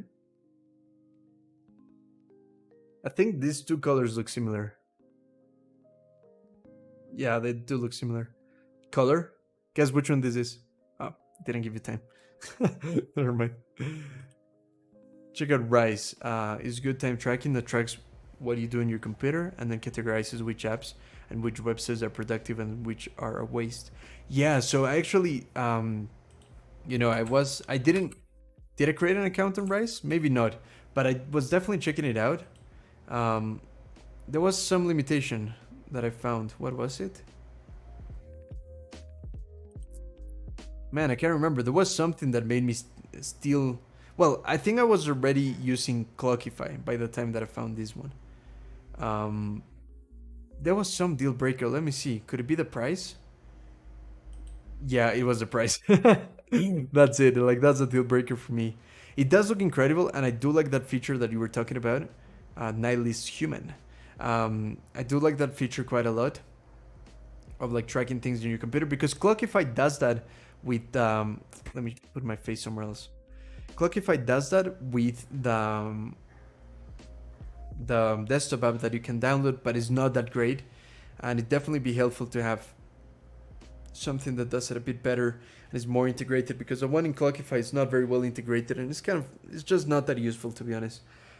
This does look really cool, and honestly it does look way more aesthetic, but yeah, that was the deal breaker that I thought that it was just too expensive personally.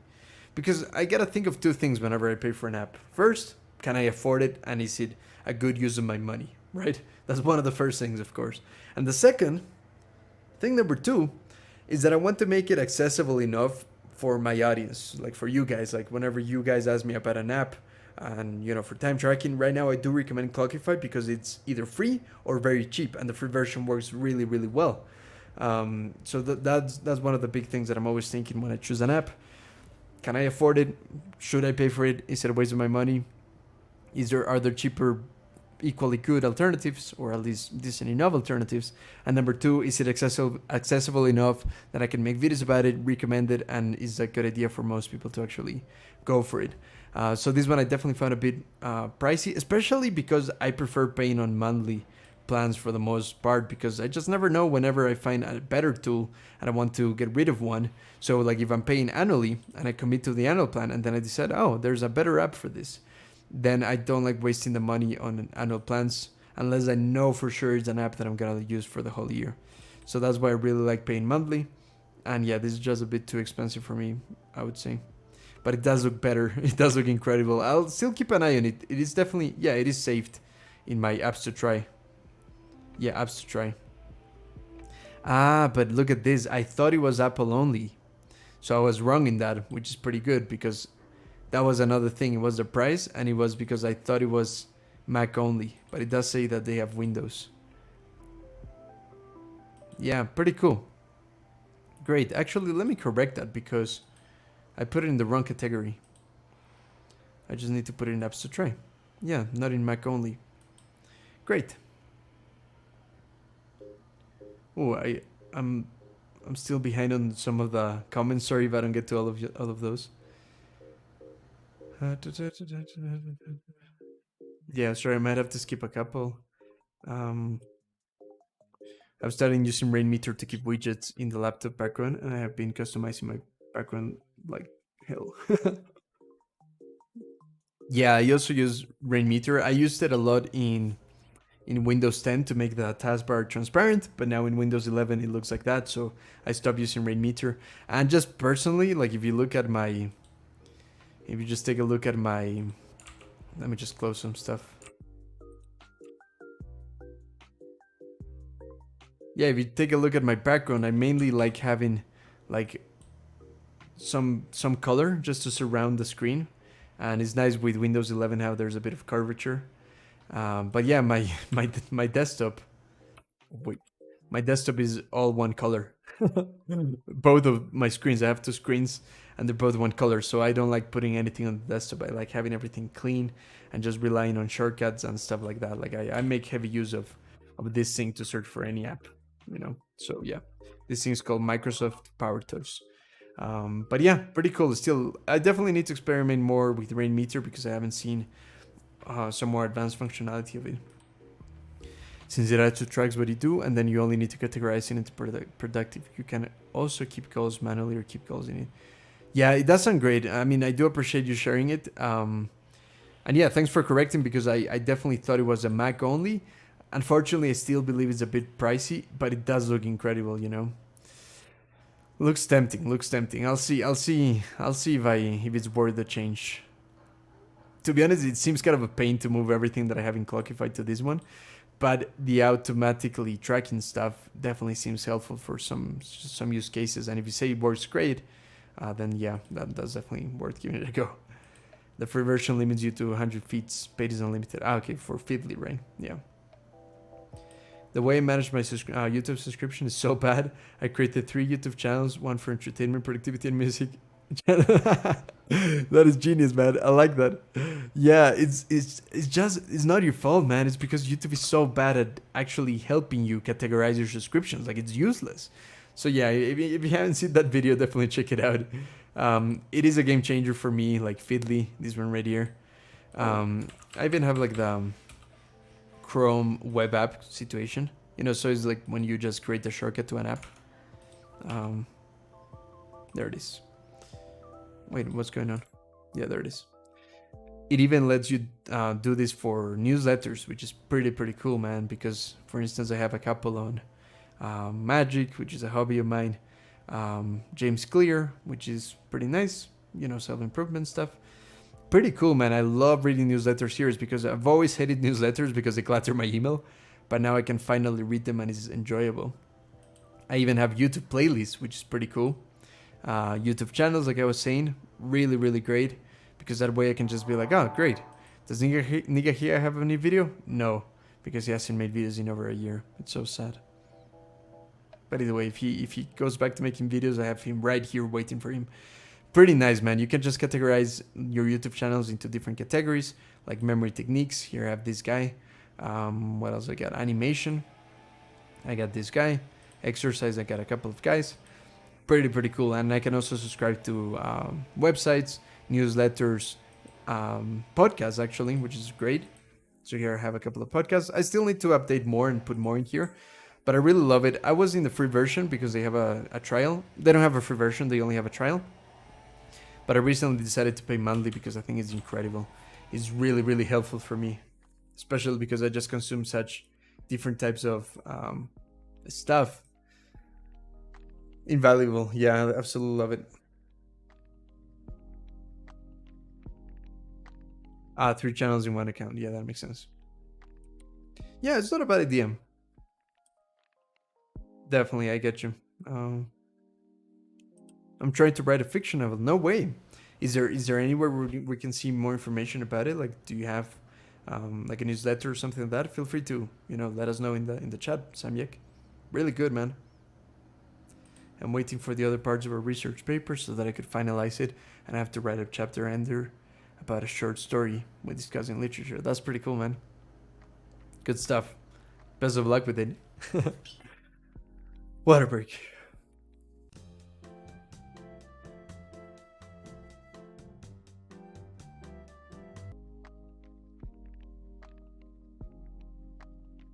Okay. The Rise was Apple only. The Windows went through beta and now it's finished. That's why I thought it was Mac only, because it was. Okay, I thought I was making that up and I just got it wrong. Thanks for letting me know. It's good to see that they're doing Windows now. I was one of the ones who was in beta and now have a beta version which has some bugs but it's still free, so I'll take it. Oh, so you managed to get it for free. That's genius, man. Do you think there's any chance to do that still, or like has that ship sailed? I'll still might try to contact them. Pretty cool stuff, man. I'll definitely contact them just in case I can manage to access it for free. That'd be incredible. It does look better than Clockify, I'll be honest with you. But again, I don't love the fact that, like I was saying, like because I would make videos about this, it just seems like a bit expensive, right? For the audience. So yeah, I still recommend Clockify. We'll see. Hopefully I can access it. Let me just try to... What happened? Something happened with my browser. Oh man, it's not working.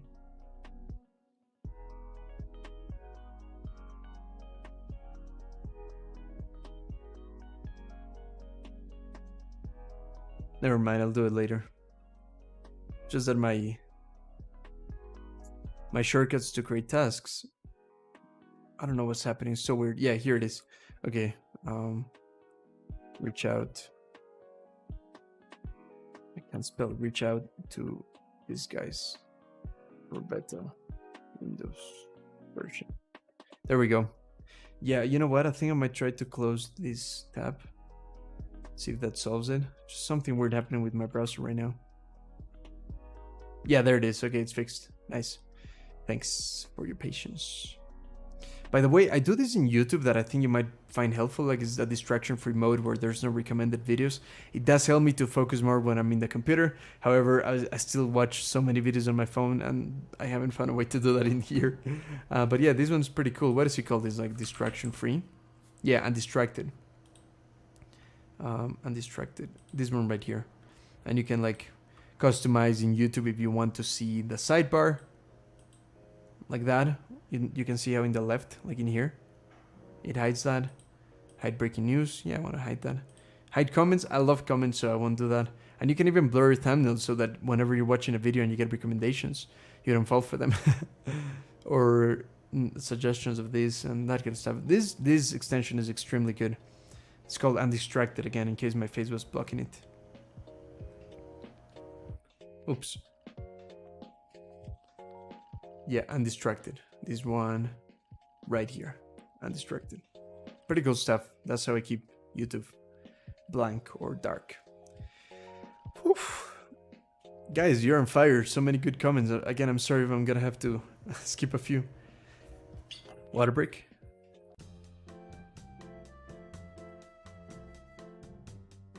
Yeah. I agree. Same for me. I haven't tried it. I've heard of it though. I've used a lot of different browsers. Like I was using Brave for a long time, and then Firefox is still probably my favorite.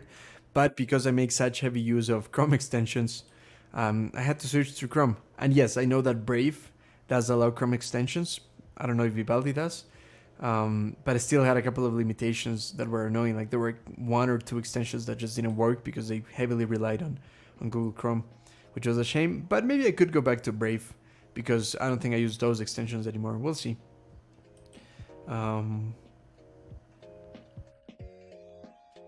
Yeah, I get you. Yeah, no, it's tricky to get like a YouTube to just follow the people relevant to one thing. Like if you see my subscriptions, they're just like all types of stuff. Like there's zero logic. It's just such random people. Yeah, I guess I didn't show you properly, but never mind. Never mind. Oh, do you have a channel? I think he meant like his YouTube account. Not sure. Yeah, Brave is pretty nice. I mean, I was always a hater of Chrome, to be honest. I only use it for the Chrome extensions, but yeah, Brave does work. I might go back to Brave. What am I even doing here? What am I even doing still in Chrome? Like, I don't think I have any reason to be in Chrome anymore. I don't even have Brave downloaded in this computer. You know what? Let's just download Brave. What are we doing? Browser.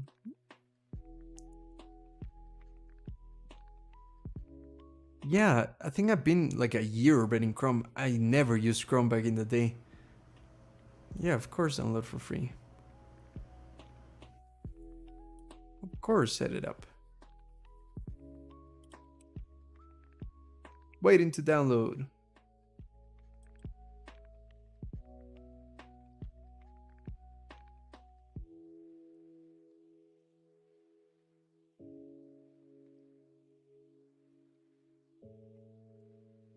Waiting to install. Installing. Almost there. 99% there.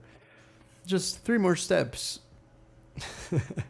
I love it how some apps just do that forever. They say like 99% there. We're almost there. Cool. Oh man, this is some fresh air. Oh, already an error. Perfect. Okay, so I think...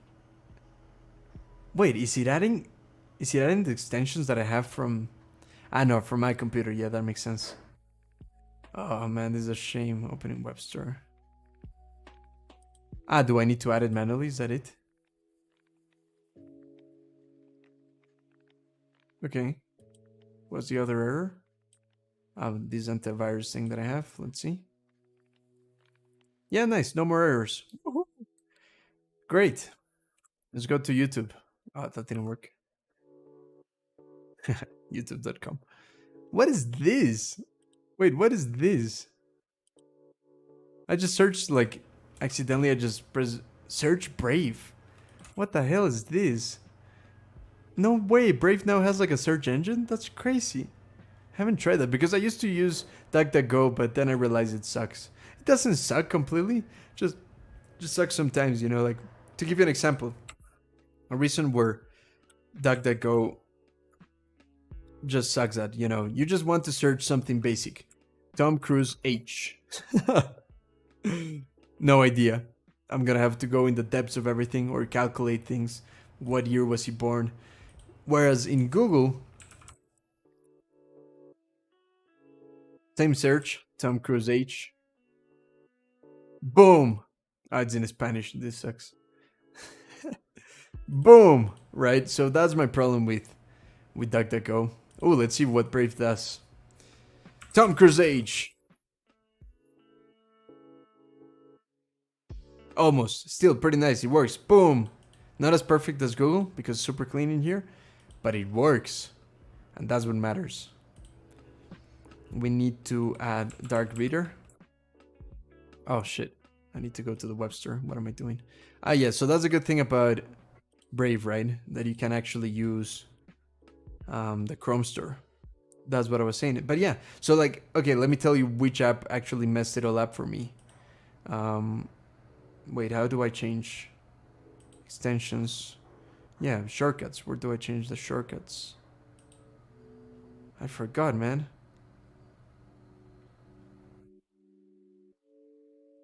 Oh man, I haven't used this in a while. Shortcuts? I think there's a way to just shortcuts.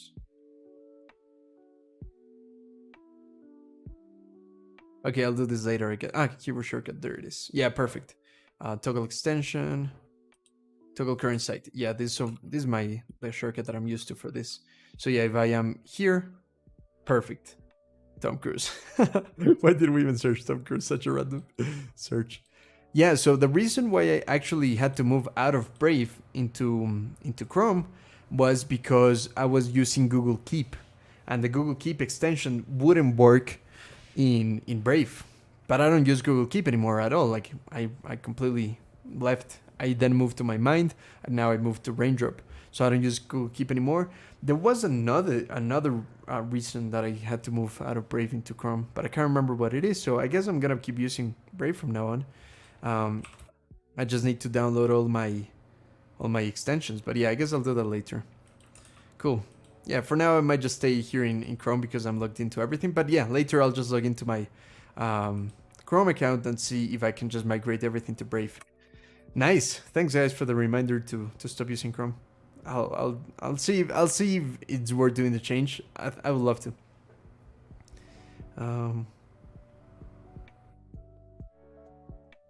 Thinking about it for my websites. Yeah, do you have websites? Send us a link, man. And the world building, I think I might make a web novel with Monday. That's a pretty cool idea, man. That's really, really cool. I actually started using this app called Plotter. That is pretty cool, especially for world building and kind of drafting ideas. Here's the one from my book that I was just starting to work on. You know, here I have the different chapters. I still haven't filled up anything in here. I was just testing the app more than anything. But it's pretty cool because you can start, like, let's just start a new project, okay? And this project, let's just call it Demo 1, okay? And then here you can have chapters, like that. And then you can say the main plot would be, well, I don't know, like, something happens. Misspelled, right? Because I'm a great writer. Something else. Misspelled again because I can't write. And you can go down like this, like something else. Again. You know, and then you can have, this is pretty nice. Like you can talk about like, maybe you have several characters that you want to keep track of. What are they going through? Let's just call this guy John, let's say. And then let's call this guy Matt. And I don't know, Kim. You know, so you can be like, John, he found the lost weapon, right? And then John, he lost the weapon again. He lost the weapon, right? And then Matt, he finds the weapon, right? And then Kim, she hides the weapon. Right? I don't know. That kind of stuff. So then you can actually see where each character is going through in the storyline. By chapter 3, this happened. I think it's pretty clever for anyone else that's writing fiction. Even non-fiction, I'd be really curious to see if this works for non-fiction. I haven't tried it like that yet, but I'm really curious. I'm really curious to see if that works, you know? Let's try it out. I'm actually very curious to see what would that look like. So yeah, I'm just going to create another one. Let's just call this one Demo 2. Okay, wait, let's go to Demo 2. Okay, so chapter 1, again, you can just open several chapters. And this is just this app again is called Plotter. Okay, Plotter, like that, without an E. And it's just for plotting the stories, it's not for writing them because it has very limited writing functionality. Like, they actually let you export to Microsoft Word or Scrivener, or even like some other kind of stuff. I don't even know what this means. Yeah, I think it's just like some advanced stuff for Microsoft Word or for Scrivener. I don't think they have any other formats. But maybe with Scrivener it would work great, especially now that I have the license, that I bought the license of Scrivener. I'm definitely going to be playing with this. This is not free though, but it's pretty affordable. Let's take a look.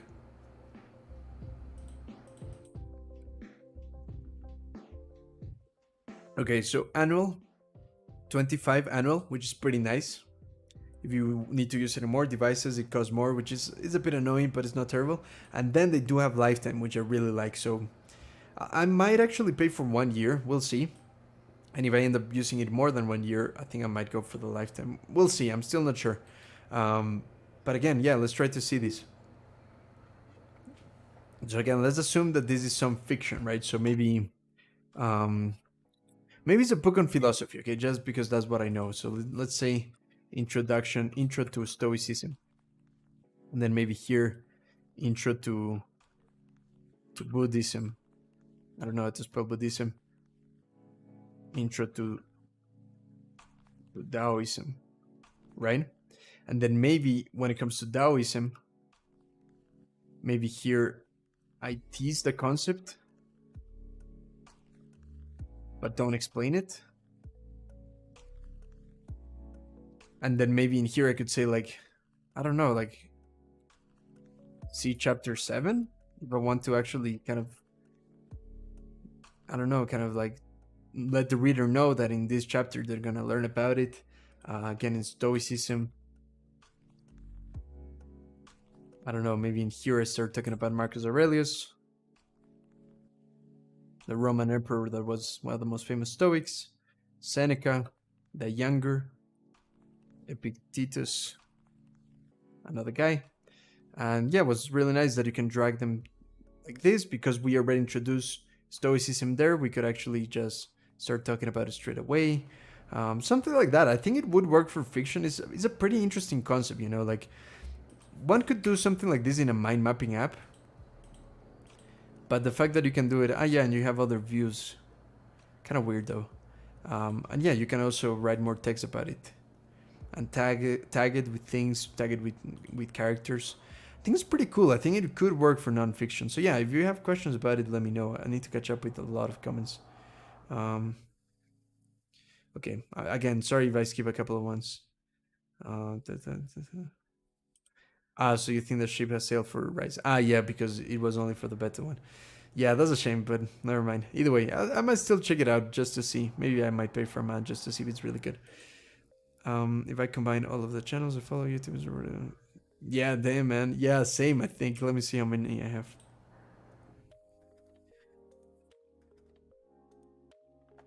Yeah, I have 297. Oh man, I thought we had the same number, but yeah, pretty close. Pretty much the same. When I use, check out PocketTube. Yeah, I've tried those, but I honestly don't really like them. To flood notification. Yeah, exactly. Like YouTube is flooded with the notification system, and I don't really think the other ones solve that. Well, it is nice that you say that one you can use groups. I mean, I went through a stage where I was trying to use YouTube alternatives that maybe even work like with YouTube videos. I just don't like them. I decided that it was worth it to pay for YouTube Premium. Honestly, one of the best investments of money I've made. You know, I don't see ads anymore and my life is beautiful. I know that in the other ones you don't see ads either, but with this one you have all the functionality. Like with YouTube Premium, you have all the core functionality of YouTube, which is pretty great and works great on the phone. And yeah, I've tried the other ones. I've tried Vans. I've tried a couple of other like players for Android, and they just don't work as well as YouTube Premium. Like at least in my phone, because of my internet connection, the videos got stuck every single time. I just hated my life. Yeah. Either way. Chrome after a while. Nice. Yeah.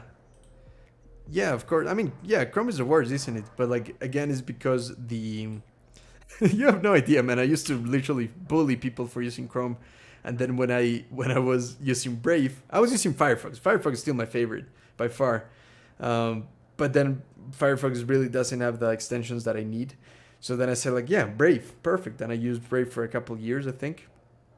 But then I needed one extension that only worked in Chrome, and because I needed to make a video about something, I was like, oh shit, I'm gonna have to use Chrome. And then I was like, okay, never mind, I'm gonna use Chrome. And Chrome does have some unique stuff that is pretty nice and just works really well. But yeah, it's not the best browser at all. I think Brave is like the middle point because it's almost as good as Firefox, but it allows you to have like Chrome extensions, which is great. Brave is coming with its own browser. You mean search engine? Yeah, right. Yeah, those two are great. Yeah, it is the worst. So slow, literally install. Yeah, I get you. The new search engine. Yeah, it's kind of neat. Ah, okay, still in beta. Yeah, okay, this is exactly what he meant. Doesn't have much SEO, just searches and shows with. Yeah, exactly. I mean, I used DuckDuckGo for like 2 years. I went through this stage, you know. I think every tech person goes through the rebel teenager years. It's like, yeah, I'm never gonna use Google again. And I went through that stage. I think I made a podcast about it. Not sure. I know. I think I drafted a podcast that I haven't published. Yeah, that's it. I definitely need to talk about that. No. I did talk about this in a video in case anyone's interested. I did talk about it. Which one is it? The real cost of free in this one. Yeah, and here I rant about how I went through my times of not wanting to use Google or anything Google related at all. If anyone wants to check it out, I'll leave it in the chat. Yeah, but it's not worth it. It just sucks. It doesn't suck, but it's not as good. Plutter is interesting. Yeah, Plutter is really nice. Definitely keep playing with it. I might make a video about it if I find it something that I use for the long term, for the long run.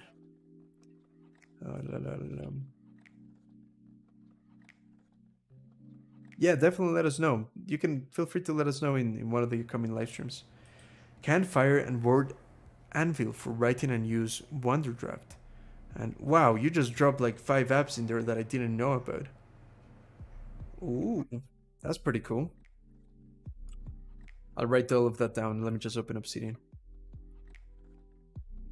I might just copy paste your message.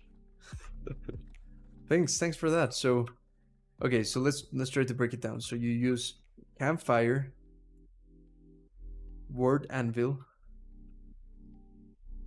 and then you use Wonderdraft for making maps.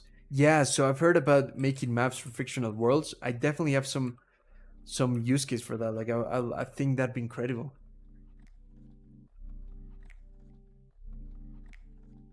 Nice, thanks for the tips. Actually, if anyone has any tips on like apps for writing, definitely let me know because I've been searching a lot and so far I'm pretty happy with Scrivener, but I'm always happy to see if there's more tools. Thank you so much, Samyak, for this recommendation. Super helpful, man. Really appreciate it. I think every tech person goes through the phase of I need to make everything private and secure, and then we realize how inconvenient everything becomes. That's exactly it. That's exactly what I meant. It's just crazy, isn't it? Like, yeah, like everything needs to be 100% private. And then your life just becomes a mess full of Linux and full of open source. And it's great for a while. And I still appreciate and love open source. But now, I mean, it changes. It really depends on where you are in life. 2 years ago, I had zero money. Like, I had zero source of income. I was a student. And even then, after I stopped studying, I was so poor. I had zero money. So I was like, yeah, I just can't pay for software. Like, what kind of use of money is that? So I was like, yes, open source. Yes, free. I was always so...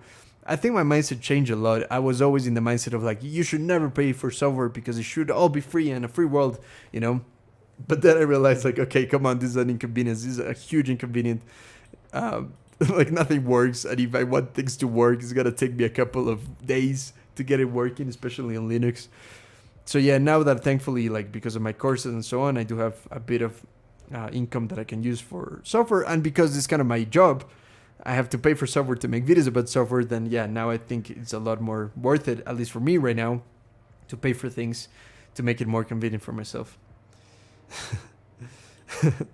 Yeah, oh, wait, yeah, so Campfire and Word Anvil, I would say too fictional for your use case, but check it out, it's good. Yeah, so for the short stories, I think it could be useful, especially because I need to write way more short stories. Is that something you think those would be helpful for? But yeah, thank you so much. I'll definitely check it out. I went on that rebel stage a few years ago. I just decided to ditch Google completely, but it didn't work out well. Yeah, I went like 2 years without touching Google. Well, that's not true because I never managed to get rid of Gmail fully. I was using another service. It was called Tutanota. Is that what that one's called? I forgot. And then there's the other one that is very popular. If anyone remembers it, let me know. For private email. I mean, I still think they're worth doing. But yeah, like the inconvenience is just not worth it sometimes. To eventually get out of the one of the new MacBook Airs for my unit and other work. Nice.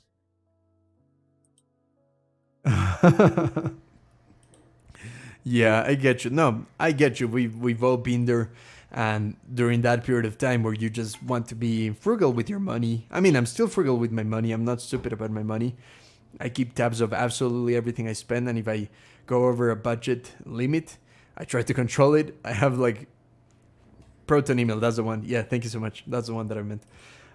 So like definitely not to spend more money than the one that you can afford to lose and you can afford to spend. Yeah, I still am not in a position where I can just freely say like, I want that app and I'm like, you take my money, you take my money, you take my money. I still have a limit. Like, actually, let me show you my spreadsheet because I can be accurate about this just to see how much money I spend on monthly basis. I think it's something useful to share if anyone else kind of like doesn't know if they're spending too much money or too little money. I mean, I would like to see other people how much money they spend. I'm always curious. I have a friend that's also a YouTuber guy. He just seems to buy absolutely everything, and I'm like, you're a maniac. Okay, so here it is. So yeah, here I have it. So on personal stuff, things that are not related to my business, on personal stuff, I spend $42 on software and stuff. This does not include electricity bills, Wi-Fi. It's nothing like that. It's just literally software as a service, SaaS. Software as a service, this kind of stuff. I spend $42, and you can see all of these are my personal subscriptions. Wallaback, which I won't be renewing because now I have Raindrop. Busu, which is for language learning. Let me actually zoom into this if I can. Busu for language learning, Bitwarden for passwords. They have a free version, but I do like the paid. More than anything to support them, it's just so freaking cheap. It's $10 a year. Walling, pretty nice. ClickUp. ClickUp I'm not paying anymore. YouTube Premium. So YouTube Premium I do pay. There you have it. My mind. So actually Walling, I had a year for free because I was collaborating with the creator. That's why that one says free.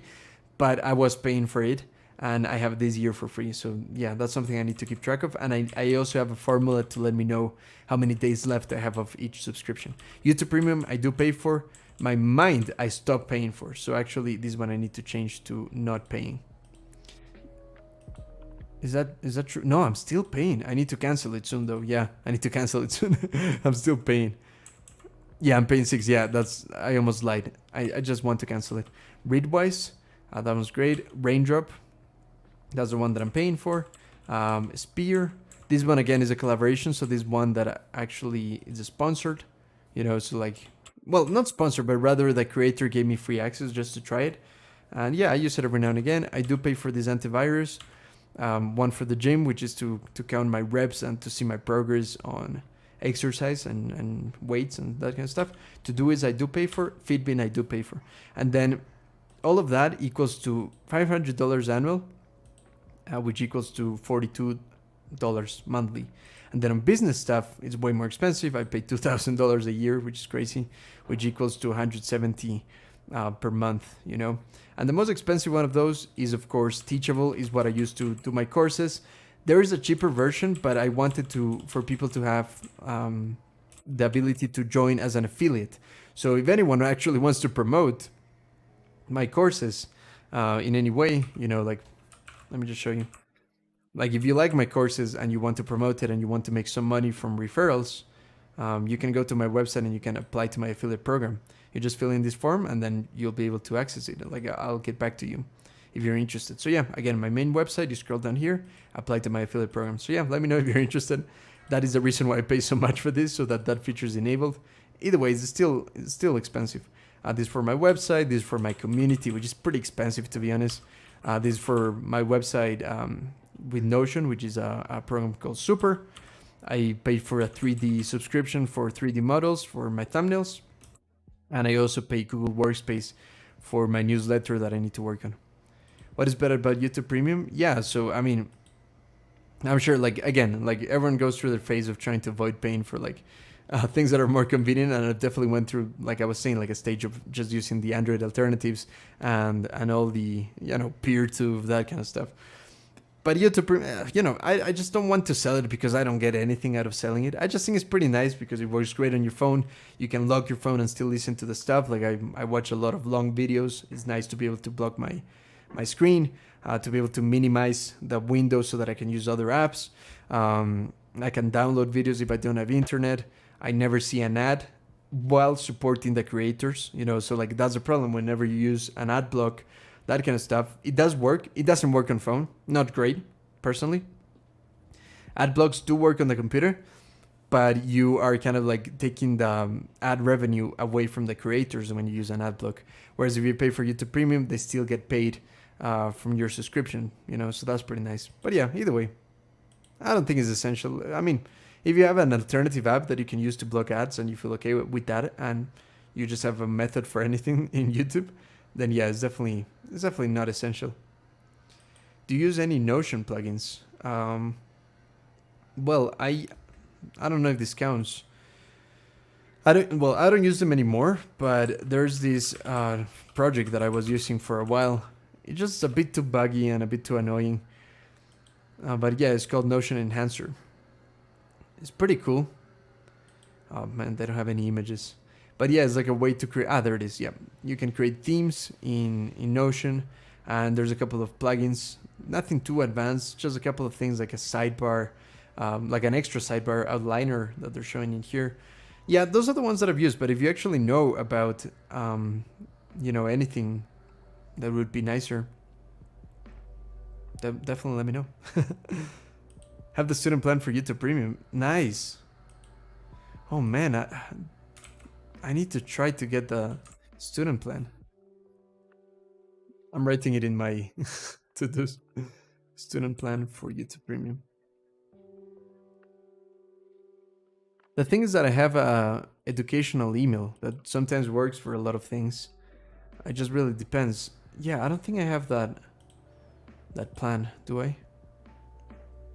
Yeah, thanks for letting me know. I might be paying more than I have to. How much does it cost you with the student plan, Duran? Do you know? I'll see if I can qualify for that. I think it's okay for your short stories, but those are more for making a fictional world, so that, yeah, for you it might not justify the cost. For me, who is writing a fantasy epic novel, is worth it. Okay, yep, I get you. Yeah, I mean, if I do have plans later for writing more bigger fiction worlds, I'll definitely check it out, and I still might check it out just to see. I used Arch Linux and DWM. Yeah, that's a nice one. Yeah, so again, like, you know, like, well, Blender is incredible. I absolutely love Blender. You know, like Cinema 4D and that kind of stuff. They're expensive, but it's not like they're way better. Like, honestly, Blender is just beautiful, and they just released a new version that I would definitely want to get my hands on. But yeah, I use Blender not every day, but like at least once a week I spend a couple hours. Especially when I do my thumbnails for YouTube. I love Blender.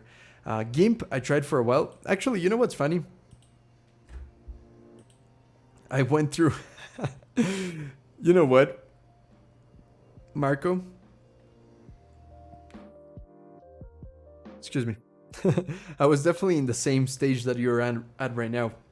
If you scroll down on my channel, you'll find one video called "Can you create content without Adobe?" I was in a weird stage where I was even doing things black and white, but with a bit of color on the screen. Really weird stage of my life. But yeah, I was talking about, is it possible not to pay for mainstream software industry standards such as Adobe? And during that stage, I was trying things out like GIMP. So I do have a video on GIMP. Here it is. Photoshop free alternative GIMP. And it was just my first impressions on GIMP. Then I started using Affinity Photo, which I do have. I did buy Affinity Photo. But it was annoying because at first I bought it in a Mac. I used to have a Mac. And then my license wouldn't work on Windows, so I had to buy it again, and that was so annoying. And now I said, you know what? I'm just gonna freaking pay for Adobe. So now I just pay for stupid Adobe. Just because I didn't want to hack it. Morally, I just feel it's better to pay. Honestly, that's the biggest reason. Ethics. My moral values, which suck sometimes. But yeah, now I do pay for Adobe stuff. But again, like, it depends on what stage you're in life. Like, to me right now it's worth it, and I split it with my girlfriend, so it's kind of a ride. But I totally get you. Like, if you can get away with free software, sometimes it's just worth it. Blender is incredible. You use OBS for streaming and recording? Yes. Yes, here it is. Like you can see my OBS loop. And then I have like a plugin that lets me control the comments. And that's how I actually, you know, do that. So it's pretty nice. But yeah, OBS is incredible. And then I use my, well, I have voice command, which is for like just controlling things such as camera 2. There you go. Again, this camera is too weird looking right now. But yeah, yeah, OBS is incredible. And then I have this Stream Deck for controlling the stream, which is pretty cool. I absolutely love it. So nice. But then I can also use my voice. So, scene 2. Yeah, so that's the idea. Yeah, I absolutely love OBS. I spend countless hours learning it. Yeah, and voice attack. That's it. Yeah, voice attack, this one right here is incredible. I have tons of commands. And you can just see... Let me just close this. Yeah, you can just see whenever I say something, it tries to read it. And if it's a command, it acts on it. So, browser. And it opens a browser, you know? It's great. It just works based on whatever I say. I can program it to act based on anything I say, which is pretty cool. That are industry standard. Yeah, right? That's one of the beauty.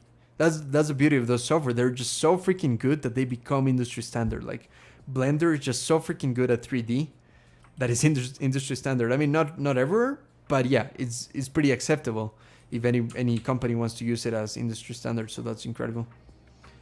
And yeah, OBS as well is probably the best one, you know? Fuzz for life, yeah, woo! Just kidding. Yeah, that's okay. I mean, Fuzz is incredible, man. Yeah, the philosophy behind it is like a communist. It's the philosophy of tech people that are communists, but it actually works, so it's pretty nice. Sarah Dichi vid on live streaming. There are some interesting streaming formats. Really? So Sarah Dichi is pretty cool. I just always thought she was a bit basic. Like she uses OneNote, I think. Like I'm sorry, but I kind of lost my respect when she said, I found the best app ever. Here I have it. She was like, I found the best app ever. The smartest note-taking app I've ever used.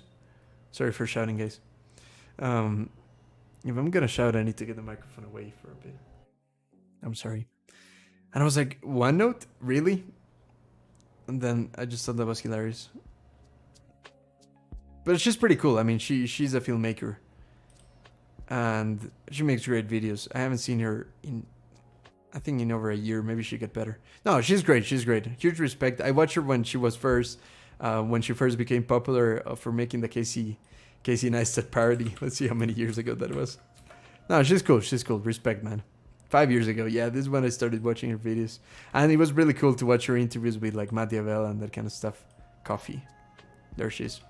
No, she's pretty cool. I should give her another chance. Let's see what did she say about live streaming?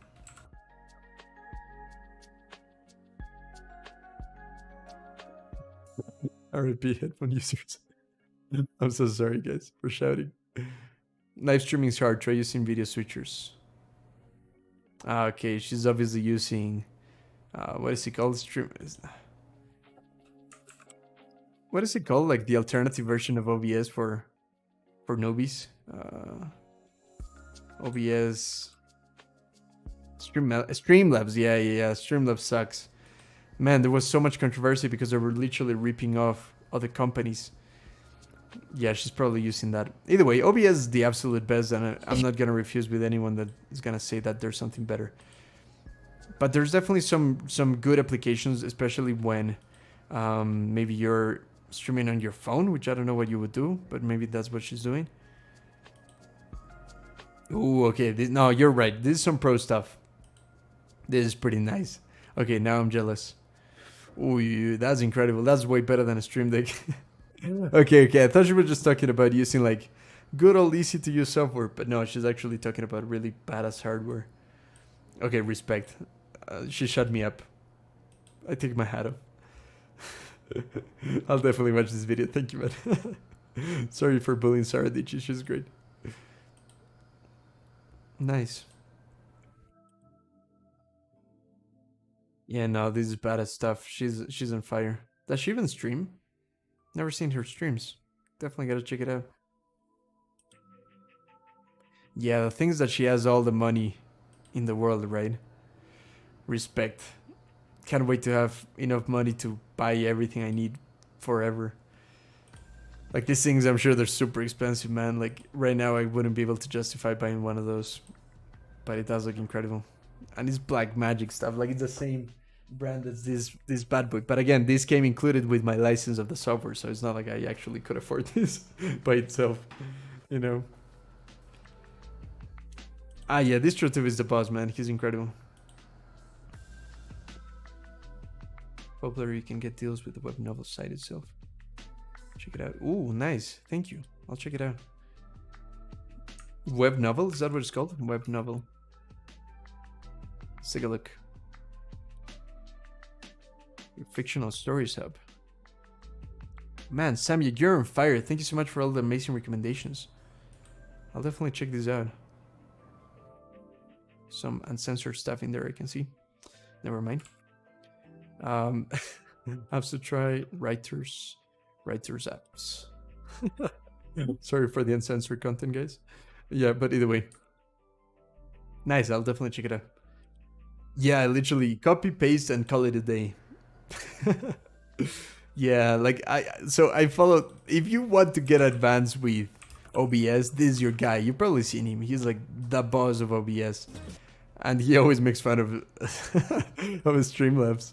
He calls it slobs. I mean, that's what some people call it.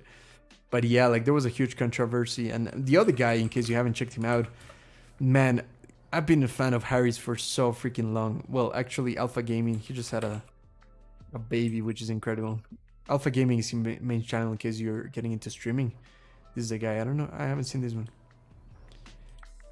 Yeah, he's the boss. He's the man. So yeah, him and Nutty, like the gods of OBS, and they always make fun of Streamlabs. Pretty cool. OneNote, best note-taking app, no cap. Okay, just kidding. I was afraid you were gonna say for real. I mean, it's not bad, but it's not good. So why would anyone use it, you know, when there's such good stuff, you know? But yeah, I don't know. Do you use any YouTube analytic extensions? I use vidIQ. Yeah, Samyak, do you have a YouTube channel? Let us know if you do. I haven't seen it. Samyak, I'm gonna search for you. No, I don't use any extensions, but I should. Maybe. I searched you once before, but I guess I couldn't find you. Is this you? So it seems like there's a couple of results. Let me know which one's you. Is this you? Okay, this is like some playlist, so yeah, I don't know if this is you.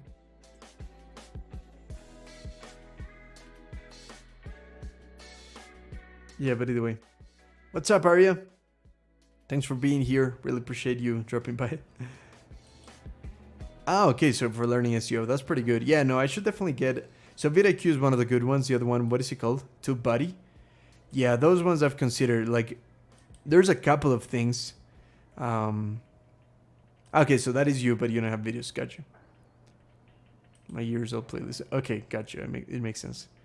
Yeah, so like vidIQ and TubeBuddy, which are kind of like more advanced analytics for seeing like all these SEO stuff from other YouTube channels or from your own.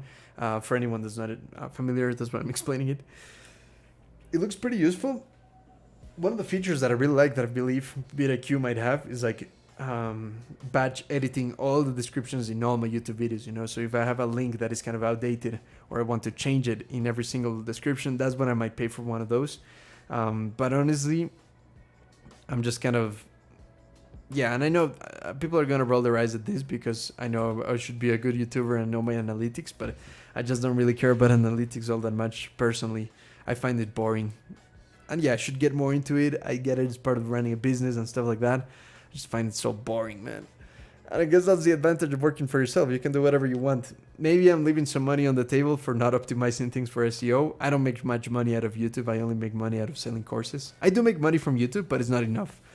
It's not enough, not even to justify the amount of hours I spend on YouTube. But YouTube is kind of like the marketing strategy that I use for promoting my courses and for working with companies on affiliate links and sponsors when I get the chance. So yeah, that's where I'm at.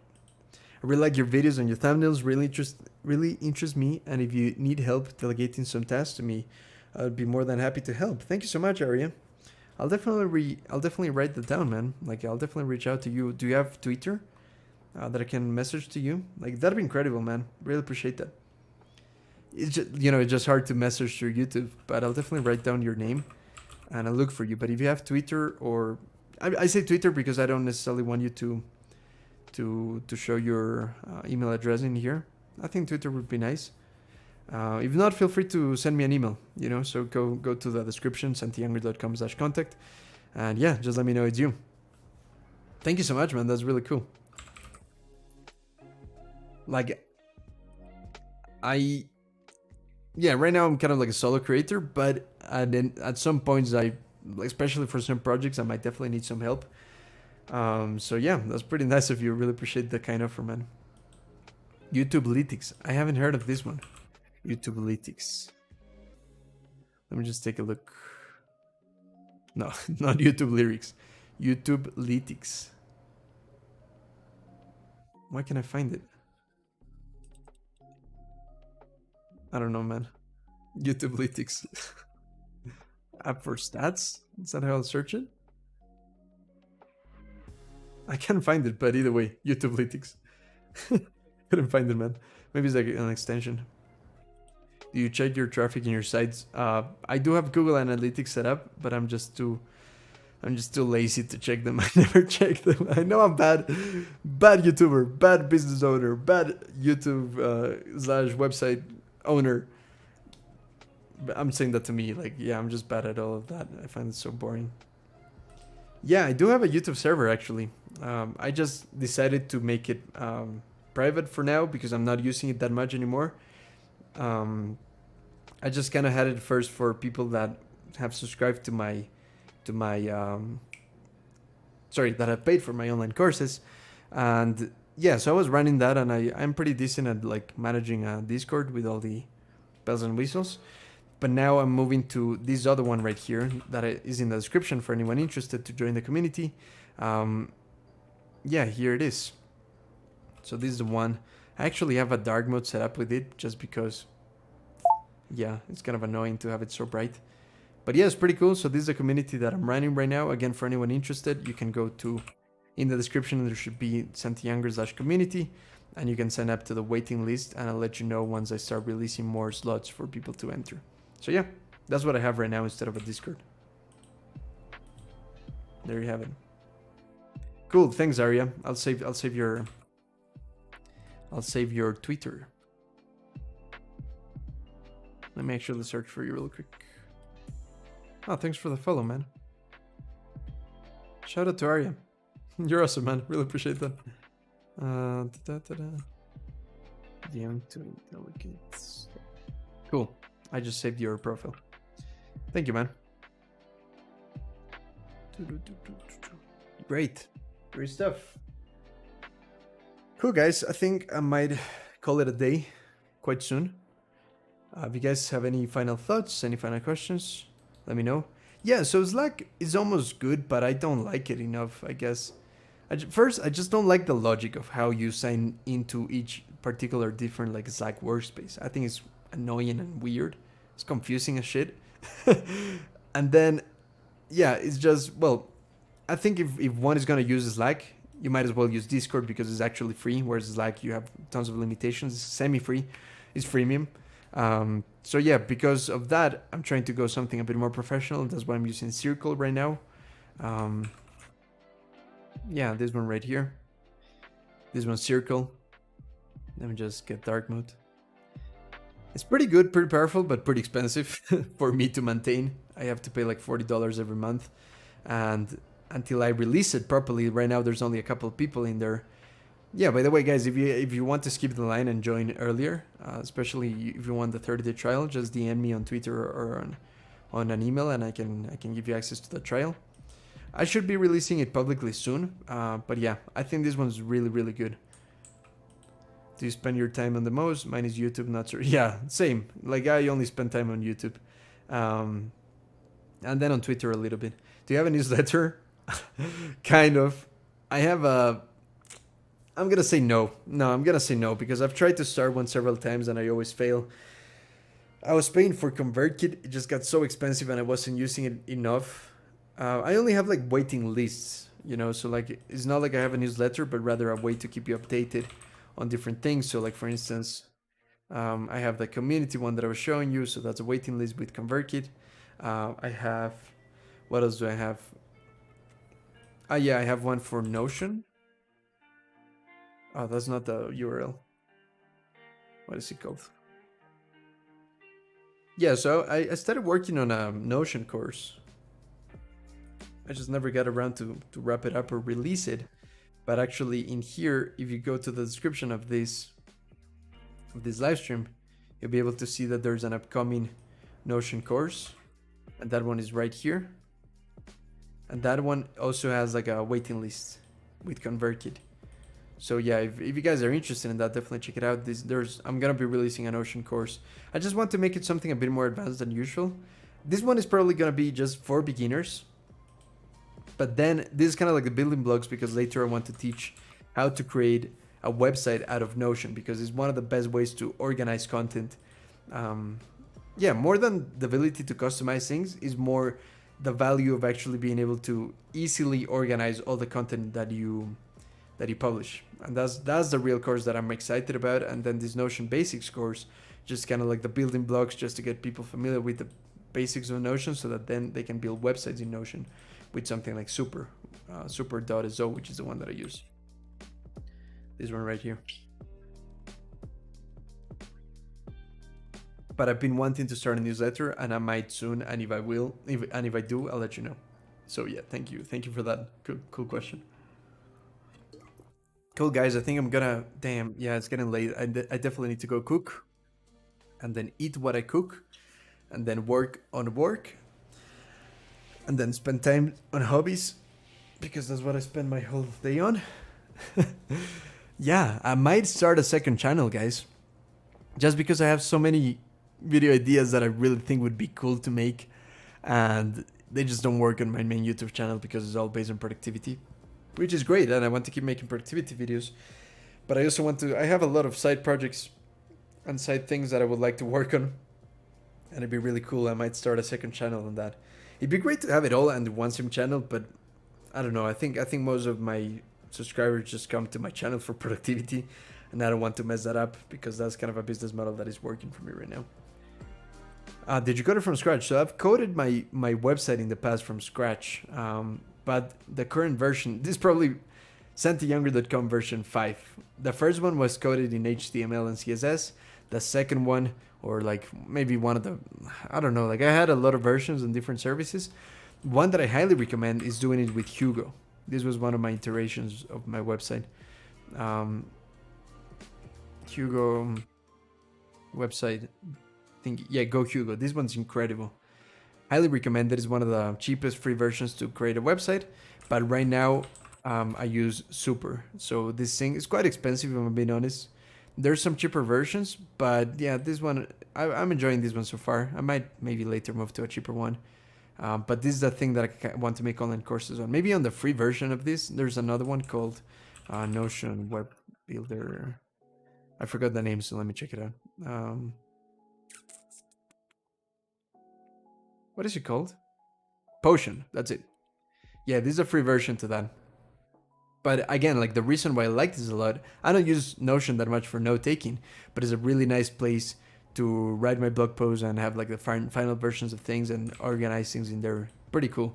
Because as you can see, let me just show you real quick. Here's my Notion. If I go to my website, it's pretty cool because check it out. It's loading, of course, because Notion takes years to load. I'll show you the website in the meantime. So here's a website, but it's all controlled 100% from Notion. So whatever I do on Notion on this main page is going to be reflected there. So it's pretty nice because that's a really easy way to just write and to create these databases, which is the only great thing about Notion. Databases and filters, and that way I can have like YouTube videos in here. I can have my photography and that kind of stuff, and you can just like click on that. And it's too damn big. I need to fix that. But you get the idea, you know. So yeah, it's pretty cool. Here I organize like my podcast, kind of like a central hub for anyone to go to the different podcasts that I created throughout the years and so on. So yeah, there you have it. But yeah, like I was saying, Hugo is like a way to do it with markdown files, which is good for tech-savvy people. Tracker mail in web store. It shows whether your email was open or not. Ah, that's pretty nice. Yeah, I like that. Tracker mail. I use another thing for that. Tracker mail web store. I use another one for that, but it'd be nice to actually be able to use that with... Oh, that's not it. I was creating a task. I want to save it to Raindrop. Oh man, I can't save it to Raindrop. Are you kidding me? Oh, yeah, no, it's working. It's working. There it is. Apps to try. There we go. Nice, thank you. Yeah, because I use another app for that kind of stuff, but sometimes I do need to go back to Gmail, so that's pretty nice. Gmass. Is that the one that I'm thinking about? Let me see if it's the same one that I'm thinking about. Okay, it might not be the exact same one that I was thinking about, but I've seen something very similar to create newsletters from Gmail. I saw a lot of limitations, but actually could be good. Because I like ConvertKit. It's great, but it's too damn expensive, man. Just too damn expensive. So thank you for that recommendation. I'll check it out. And it's free. Nice. Thank you so much. I like free. Adding Hugo to my non-WordPress site. Yeah, definitely Hugo is an incredible one. Yeah, less hassle. Not sure about using Notion though, mostly for the SEO. Yeah, so that's the thing, right? Like that's one of the reasons why I really like Super. Because it's not like you're creating Notion. It's not like Notion is making a website. It's that this app called Super uses Notion as the what is it called? Content Management System, CMS. So just like where you actually write all the stuff, but then the website is created here. So if I sign into mine, you will see that my website is public and is santiyangre.com. Because I pay for it, I have my custom domain. Otherwise, I have my free domain, which is this one, super.site. But this is a real one. And then you can actually customize a lot of the SEO. If you go to a particular page, let's just go to home. You can edit SEO. And again, I'm a bit lazy, but if I wanted to, I could start writing things in here, keywords, site image. I need to do this.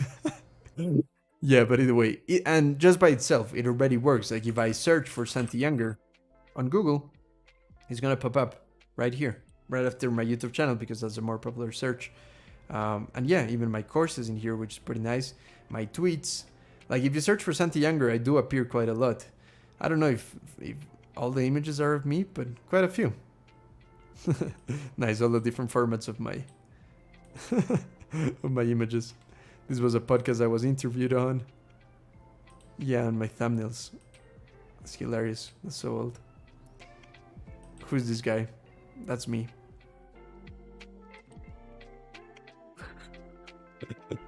Yeah, but that's not me. But yeah, so it's pretty good. Like, you know, like the SEO in... Well, this is also from my YouTube channel, actually. But yeah, just like the search of this, if I search for Santi Younger and then maybe Obsidian, let's see if something in my website pops up. Well, first my course, that makes sense. My publish, my community. Man, there's a lot of stuff popping up, which is great. I definitely need to check my SEO. Ah, okay, so this is my profile of my community thing. Yeah, let me actually check, like for instance, let's see one blog that I have on Obsidian. Okay, Obsidian insert current time. Obsidian insert current time. I know that's very specific, that's not very realistic for someone to search, but just to show you that blog posts do appear in there. Man, I need to fix this, like the images are so freaking big. That's definitely a problem. Either way, you get the idea, it's pretty nice. Oh, of course, yeah, I can't wait for it to die. I'm just a bit worried about the whole meta thing, because they feel like, it seems like they just want to revive Facebook. Or not Facebook, but the company, and it's such an evil company, so yeah. Let Facebook die for sure. Yeah, there's been a lot of attempts at that, haven't they? I've heard of this one, Mastodon. Mastodon? I don't even know how to... There's a social media like that, Mastodon. Is this it? Yeah. Social networking back in your hands. So yeah, that's one of the open source ones I've seen. Oh, I don't know if these ones. Wait, what are you talking about? Is this some spam or are you talking about? Yeah, this is just some spam. I thought this was some open source stuff. Yeah, Odyssey. So Odyssey, I actually have videos on Odyssey. It used to be called Library, right? Yeah, my videos are on Odyssey. It's kind of like a YouTube alternative. I can never find it. They keep changing names. Yeah, I used to use it when... This is not it. Yeah, like for instance, their SEO is horrible. Like I'm trying to search for them and I can't find them. But yeah, either way, I have my videos on Odyssey. It's kind of like... But I have it on automatic. I never enter there. It's just a way for me to have my videos going there. And yeah, I mean... Yeah, I haven't had anything good coming out of it yet, but I like the fact that it exists at least. Diaspora is a one. Oh, Diaspora. Haven't heard of that one. Social media. Okay, this one's not open source, but Vero, that's a cool one. True Social. That one's pretty cool. I think it's only on the phone, right? I have it on my phone. Ah, now on desktop. That's great. I'll check this out later just to see if they've improved because I like the idea quite a lot. It's not open source again, but it's aesthetic and it's like the hipster social media for people. I'll see if they keep improving to see if it's worth publishing more stuff in there. It's pretty nice. Diaspora. This is it. Yeah, like the website doesn't look great. But yeah, interesting. Yeah, there's a lot of those. MeWe. Yeah, I just don't really see the point of open source social media. Like at the end of the day, social media sucks no matter if it's open source or not. It just sucks a bit more if it's not open source, you know. Social media just sucks as a whole. Only YouTube is cool. Twitter is almost cool. This one might be cool. I might give it a go again. Like I used to use it for a little bit, just to be a hipster. I used to use this one called Elo. I'm sure they died because this is like 8 years ago. Oh man, they're still alive. No way. I want to reject this. How do I even reject cookies when they don't let me? You know, so annoying. I need to get a... Does anyone know of some way to block cookies? Like to automatically reject them? Like this one doesn't give me a choice if I want to get rid of this annoying pop-up. YouTube cool, no cap. Yeah, Marco, you know it. See, I got away from the microphone a little bit more. Twitter's cool, man, I disagree. Yeah, okay, I agree with you. Twitter sucks. What are we talking about? Ah, yeah, this Elo thing. Like the hipster Flickr or something. I don't know, but like... I was convincing my friends like, yeah, join Elo. It's like where the cool kids are at. But yeah, all social media sucks. Just that some suck less than others. Nice. Yeah, right. Well, the things that... No, yeah, I know what you mean. Like a cookie permission. Yeah. No, I know what you mean. But the problem is that if I disable that in the browser, it ruins a lot of things, such as some logins and some stuff like that. But yeah, I'll definitely check, especially because I might try to move back to Brave. I'm sure there's better... Yeah, you can definitely remove the cookies in Brave. What do you think of NFTs? Yeah, okay, so if guys, go check out my NFTs. I have one NFT so far. Just because I like it a lot. I like the idea quite a lot. And yeah, I think people can definitely abuse them and make them something really stupid. But I think they're a cool way to sell your art, because the art that I want to sell actually is the thumbnails that I create for my YouTube, for my YouTube channel. I want to sell these as NFTs. I think it's a cool idea. I'm gonna keep doing that. And oh man, why is this not loading? So if you go to rarible.com/SantiYounger, you'll find my NFTs, but of course it's not working because reasons. Man, I don't know why this is down. Just when I was trying to flex my NFTs. Is Rarible down? Let me just check if like the whole site is down or what. So weird. Yeah, I think the whole site is down. So embarrassing. But yeah, either way, if I get more into NFTs and I actually start publishing my my thumbnails as NFTs, I'll definitely let you know in a video or something, or in a live stream. A shame that it's not loading, but yeah, right now I do have one NFT available for purchase, just because I wanted to test the waters. I think it's a really cool thing for artists. Like, I'm trying to be a 3D artist, you know, that kind of stuff. I also want to make music. Music as NFTs is a bit more complicated, I think. Yeah, kind of weird. But no, I like it a lot as a concept of, if you think back in the day when, like, I don't know, hey, my name is Picasso. Do you want to buy my painting? Wait until I die so that it's valuable, you know? But if this is my painting and I'm Picasso and I'm like, hey, I'm gonna sell this to you, this guy's like, oh, pretty cool, nice, thanks, I bought it, it's mine. Or like, yeah, I own the piece, right? But then what's really cool about NFTs that makes it different from traditional art is that if now I am the one that bought this from Picasso, I profit from this 100%, because now if I say like, hey, want to buy this original Picasso? Here, another rich guy takes the Picasso, is now theirs, right? But with NFTs, I am Picasso, I sell it to John, whatever, then I sell it to Matt, then I sell it to Tim, all these guys, because it keeps reselling every time that is being resold. Picasso gets a commission, 10%, 20%, depending on what he decided. Picasso gets a commission out of every time this thing is sold again. And that's the part that I really, really love about NFTs. Yeah, so that's it. How much what? Sorry, I didn't know what you mean with that. My opinion is better, so it's right. Yeah, Twitter sucks, but you can just unfollow everyone, and just tweet yourself. I don't have to read anything other than your tweets. No, just kidding. The ultimate echo chamber. But no, I'm kidding. Unfollow everyone and only follow a couple of people that don't suck.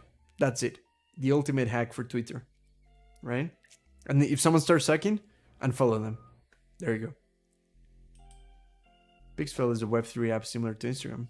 Pretty interesting. Yeah, I mean, I'm not that huge into like open source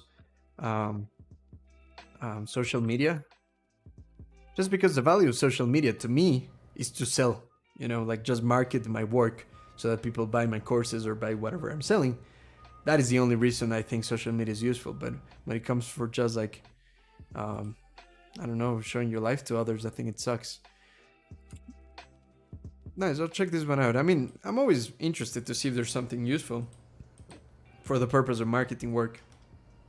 I think that's the only use of social media. For personal use, I think social media sucks. It's the worst. Yeah, I'll definitely check that out. Thank you so much. Bundle notes. Okay. Let's take a look. Scene 2. Scene 2. Come on. Scene 2. Scene 2. There we go. Modern note-taking app for Android and the web. See, like this is a problem. Ah, there you go. Sign in with Google, never. I will never do it. People keep telling me, apps keep telling me, sign in with Google, sign in with Google. I'm like, no. Bah!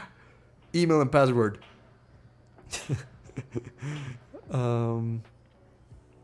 Pretty cool. Looks badass. I'll check it out. Again, like one of the reasons why I'm still interested in other note-taking apps that are not Obsidian or Luxic, which are my core apps, is just to have a nice way to quickly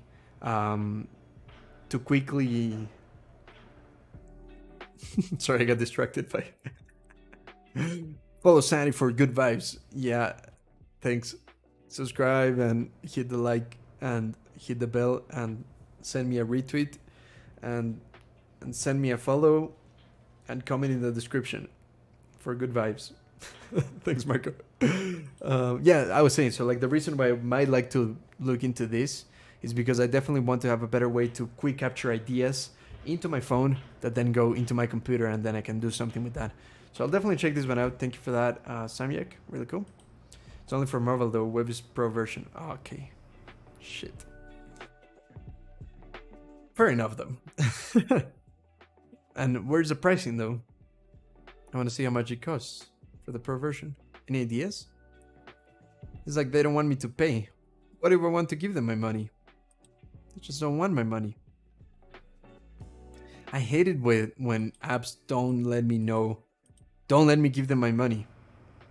You know, I mean, I'm sure they want to get my money after I do the trial version or the free version, whatever. But what if I just want to know what am I getting, what I'm getting myself into, you know? So if there's no pricing, okay, this is a good question. The answer is no. Okay, this is marketing 101. I actually have a master's in marketing, right? So I'm an authority, pretty much, you know? I'm just kidding. But either way, one of the things, I didn't even learn this at my master's, but I'm gonna say what I learned.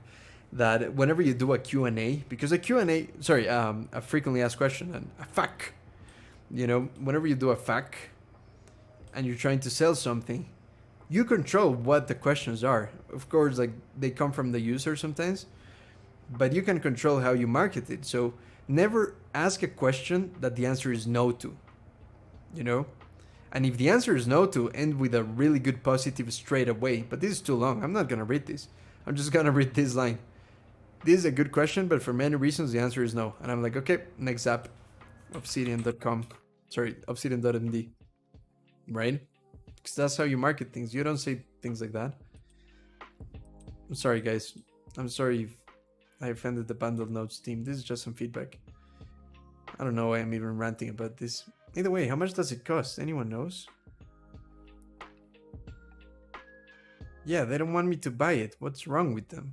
Just have pricing in here. That's... Man, I honestly get so pissed when apps don't do that I'm just...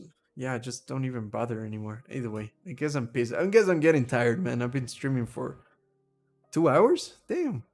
That's a long stream for me. I know some people stream like 5 hours. I just don't know how they do that. It has a monthly plan and yearly plan. Where? Really? Where did you see that, Marco? Come on, tell me. maybe I'm gonna try to guess the URL. Pricing.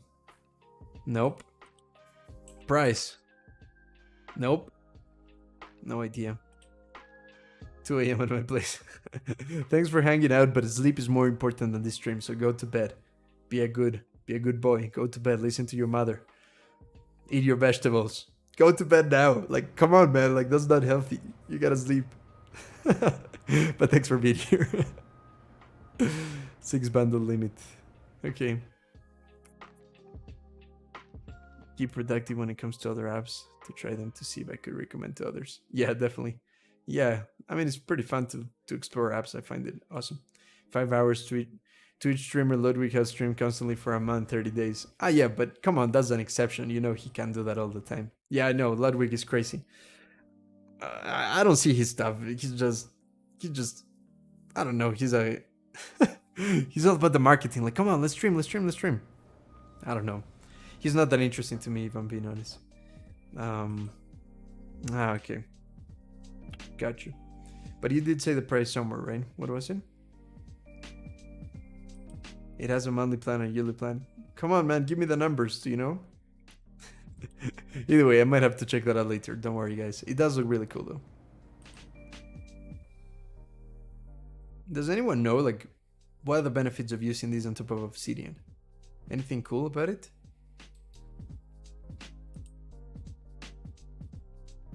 Come on, show me photos, guys. More photos. Oh, GIFs. Yes, give me GIFs.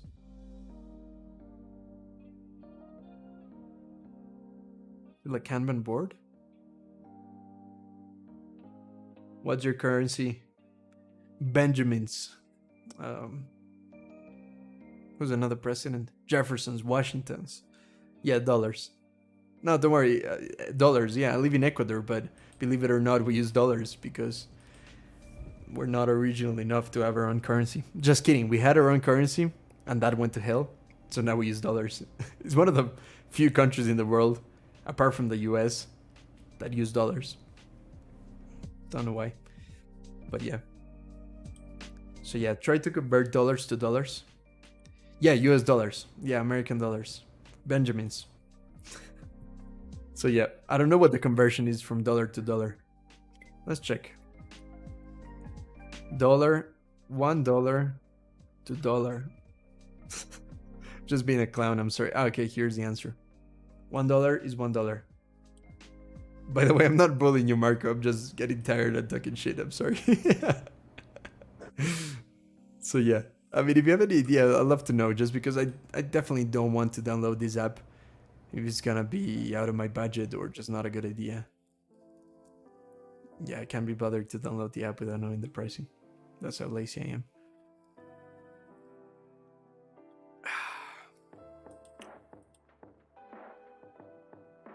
Are you in Thailand or Vietnam or somewhere in Southern Asia? No. But good guess. No, I don't think. Well, okay, so there's only a few countries that use dollar. El Salvador, which now uses Bitcoin. Ecuador, which is where I am. So yeah, I'm from Ecuador, South America. That's the answer. And I think one country in Africa. I don't know about Asia. Maybe, I don't know. $1 US monthly and $14 yearly. Ooh, okay. Marco, sorry for mocking and for making all the stupid jokes. It really wasn't at your expense. Thank you for taking the time to tell me. That's pretty affordable. I don't like it. I don't know if that's exact. You're kidding, right? Okay, I'm sorry. Okay, I was just assuming that you were in the US and you were converting from dollars to dollars, like American dollars to American dollars. That was my joke. I'm sorry about that. But yeah, cool. Thanks for letting us know. Samyag, are you from Indonesia? Yeah, I guess there's tons of countries, right? Oh, I just realized. I'm terrible. I just realized Samyag was asking Marco where he's from. Not me. But I have to make it all about me. I'm terrible. Cool, guys. 12 a.m. and you said your time was 2 a.m. Ah, okay. Ah, that's how you guessed it. Oh, pretty clever, Samyak. Nice. Using that big brain for time conversion and location estimation. Pretty nice. Yeah, for me it's 2 p.m. Crazy. So, Marco, we're pretty much almost opposite in the world. You said you're in 2 a.m. It's almost, well, it's 1:20 p.m. in here. You know? So yeah, 1 p.m. in here. Pretty cool. From Nepal. Nice. Nice. The calm Nepal. There's a reference from Monsters Inc. that says like, let's go to Nepal. The calm Nepal. It's hilarious. But I know that phrase in Spanish, like, vamos a Nepal, al tranquilo Nepal. It's hilarious. This is like one of the monsters that he's just scared of the kids. So he downgrades to the easy doors to scare the kids that get scared easily. And they're from Nepal. It's 6 p.m. for me. Got you. Where are you, Tehran? You're in the UK, right? I can't remember. I think you told me the city in the UK. Was it Bath? No, it was. What is that one? Is it called Blacksmith? Blackmouth. Black. There's a cool city called Black something. Blackpool? Can't remember. I have PE class later. Lol. What? Isn't it 2 a.m.? You mean later? Ah, okay, like later in the day because it's already the next day. Somerset, and that's it. Yeah. What city was I tried to guess? Blackpool. Is that a city? I don't know why I thought of that. I'm near Bridgewater, which is in Somerset. Got you. Nice, guys. Okay, I think I'm gonna conclude today's live stream just because I'm tired and delirious and I'm talking shit. Yeah, it's already morning. Fair enough. Good luck in class. Go to sleep if you can. No, go to sleep. You have to sleep, man. Come on. Either way, thank you guys for being here. I had a blast. Really fun live stream. Thank you for all your awesome comments. Yeah, definitely go to sleep.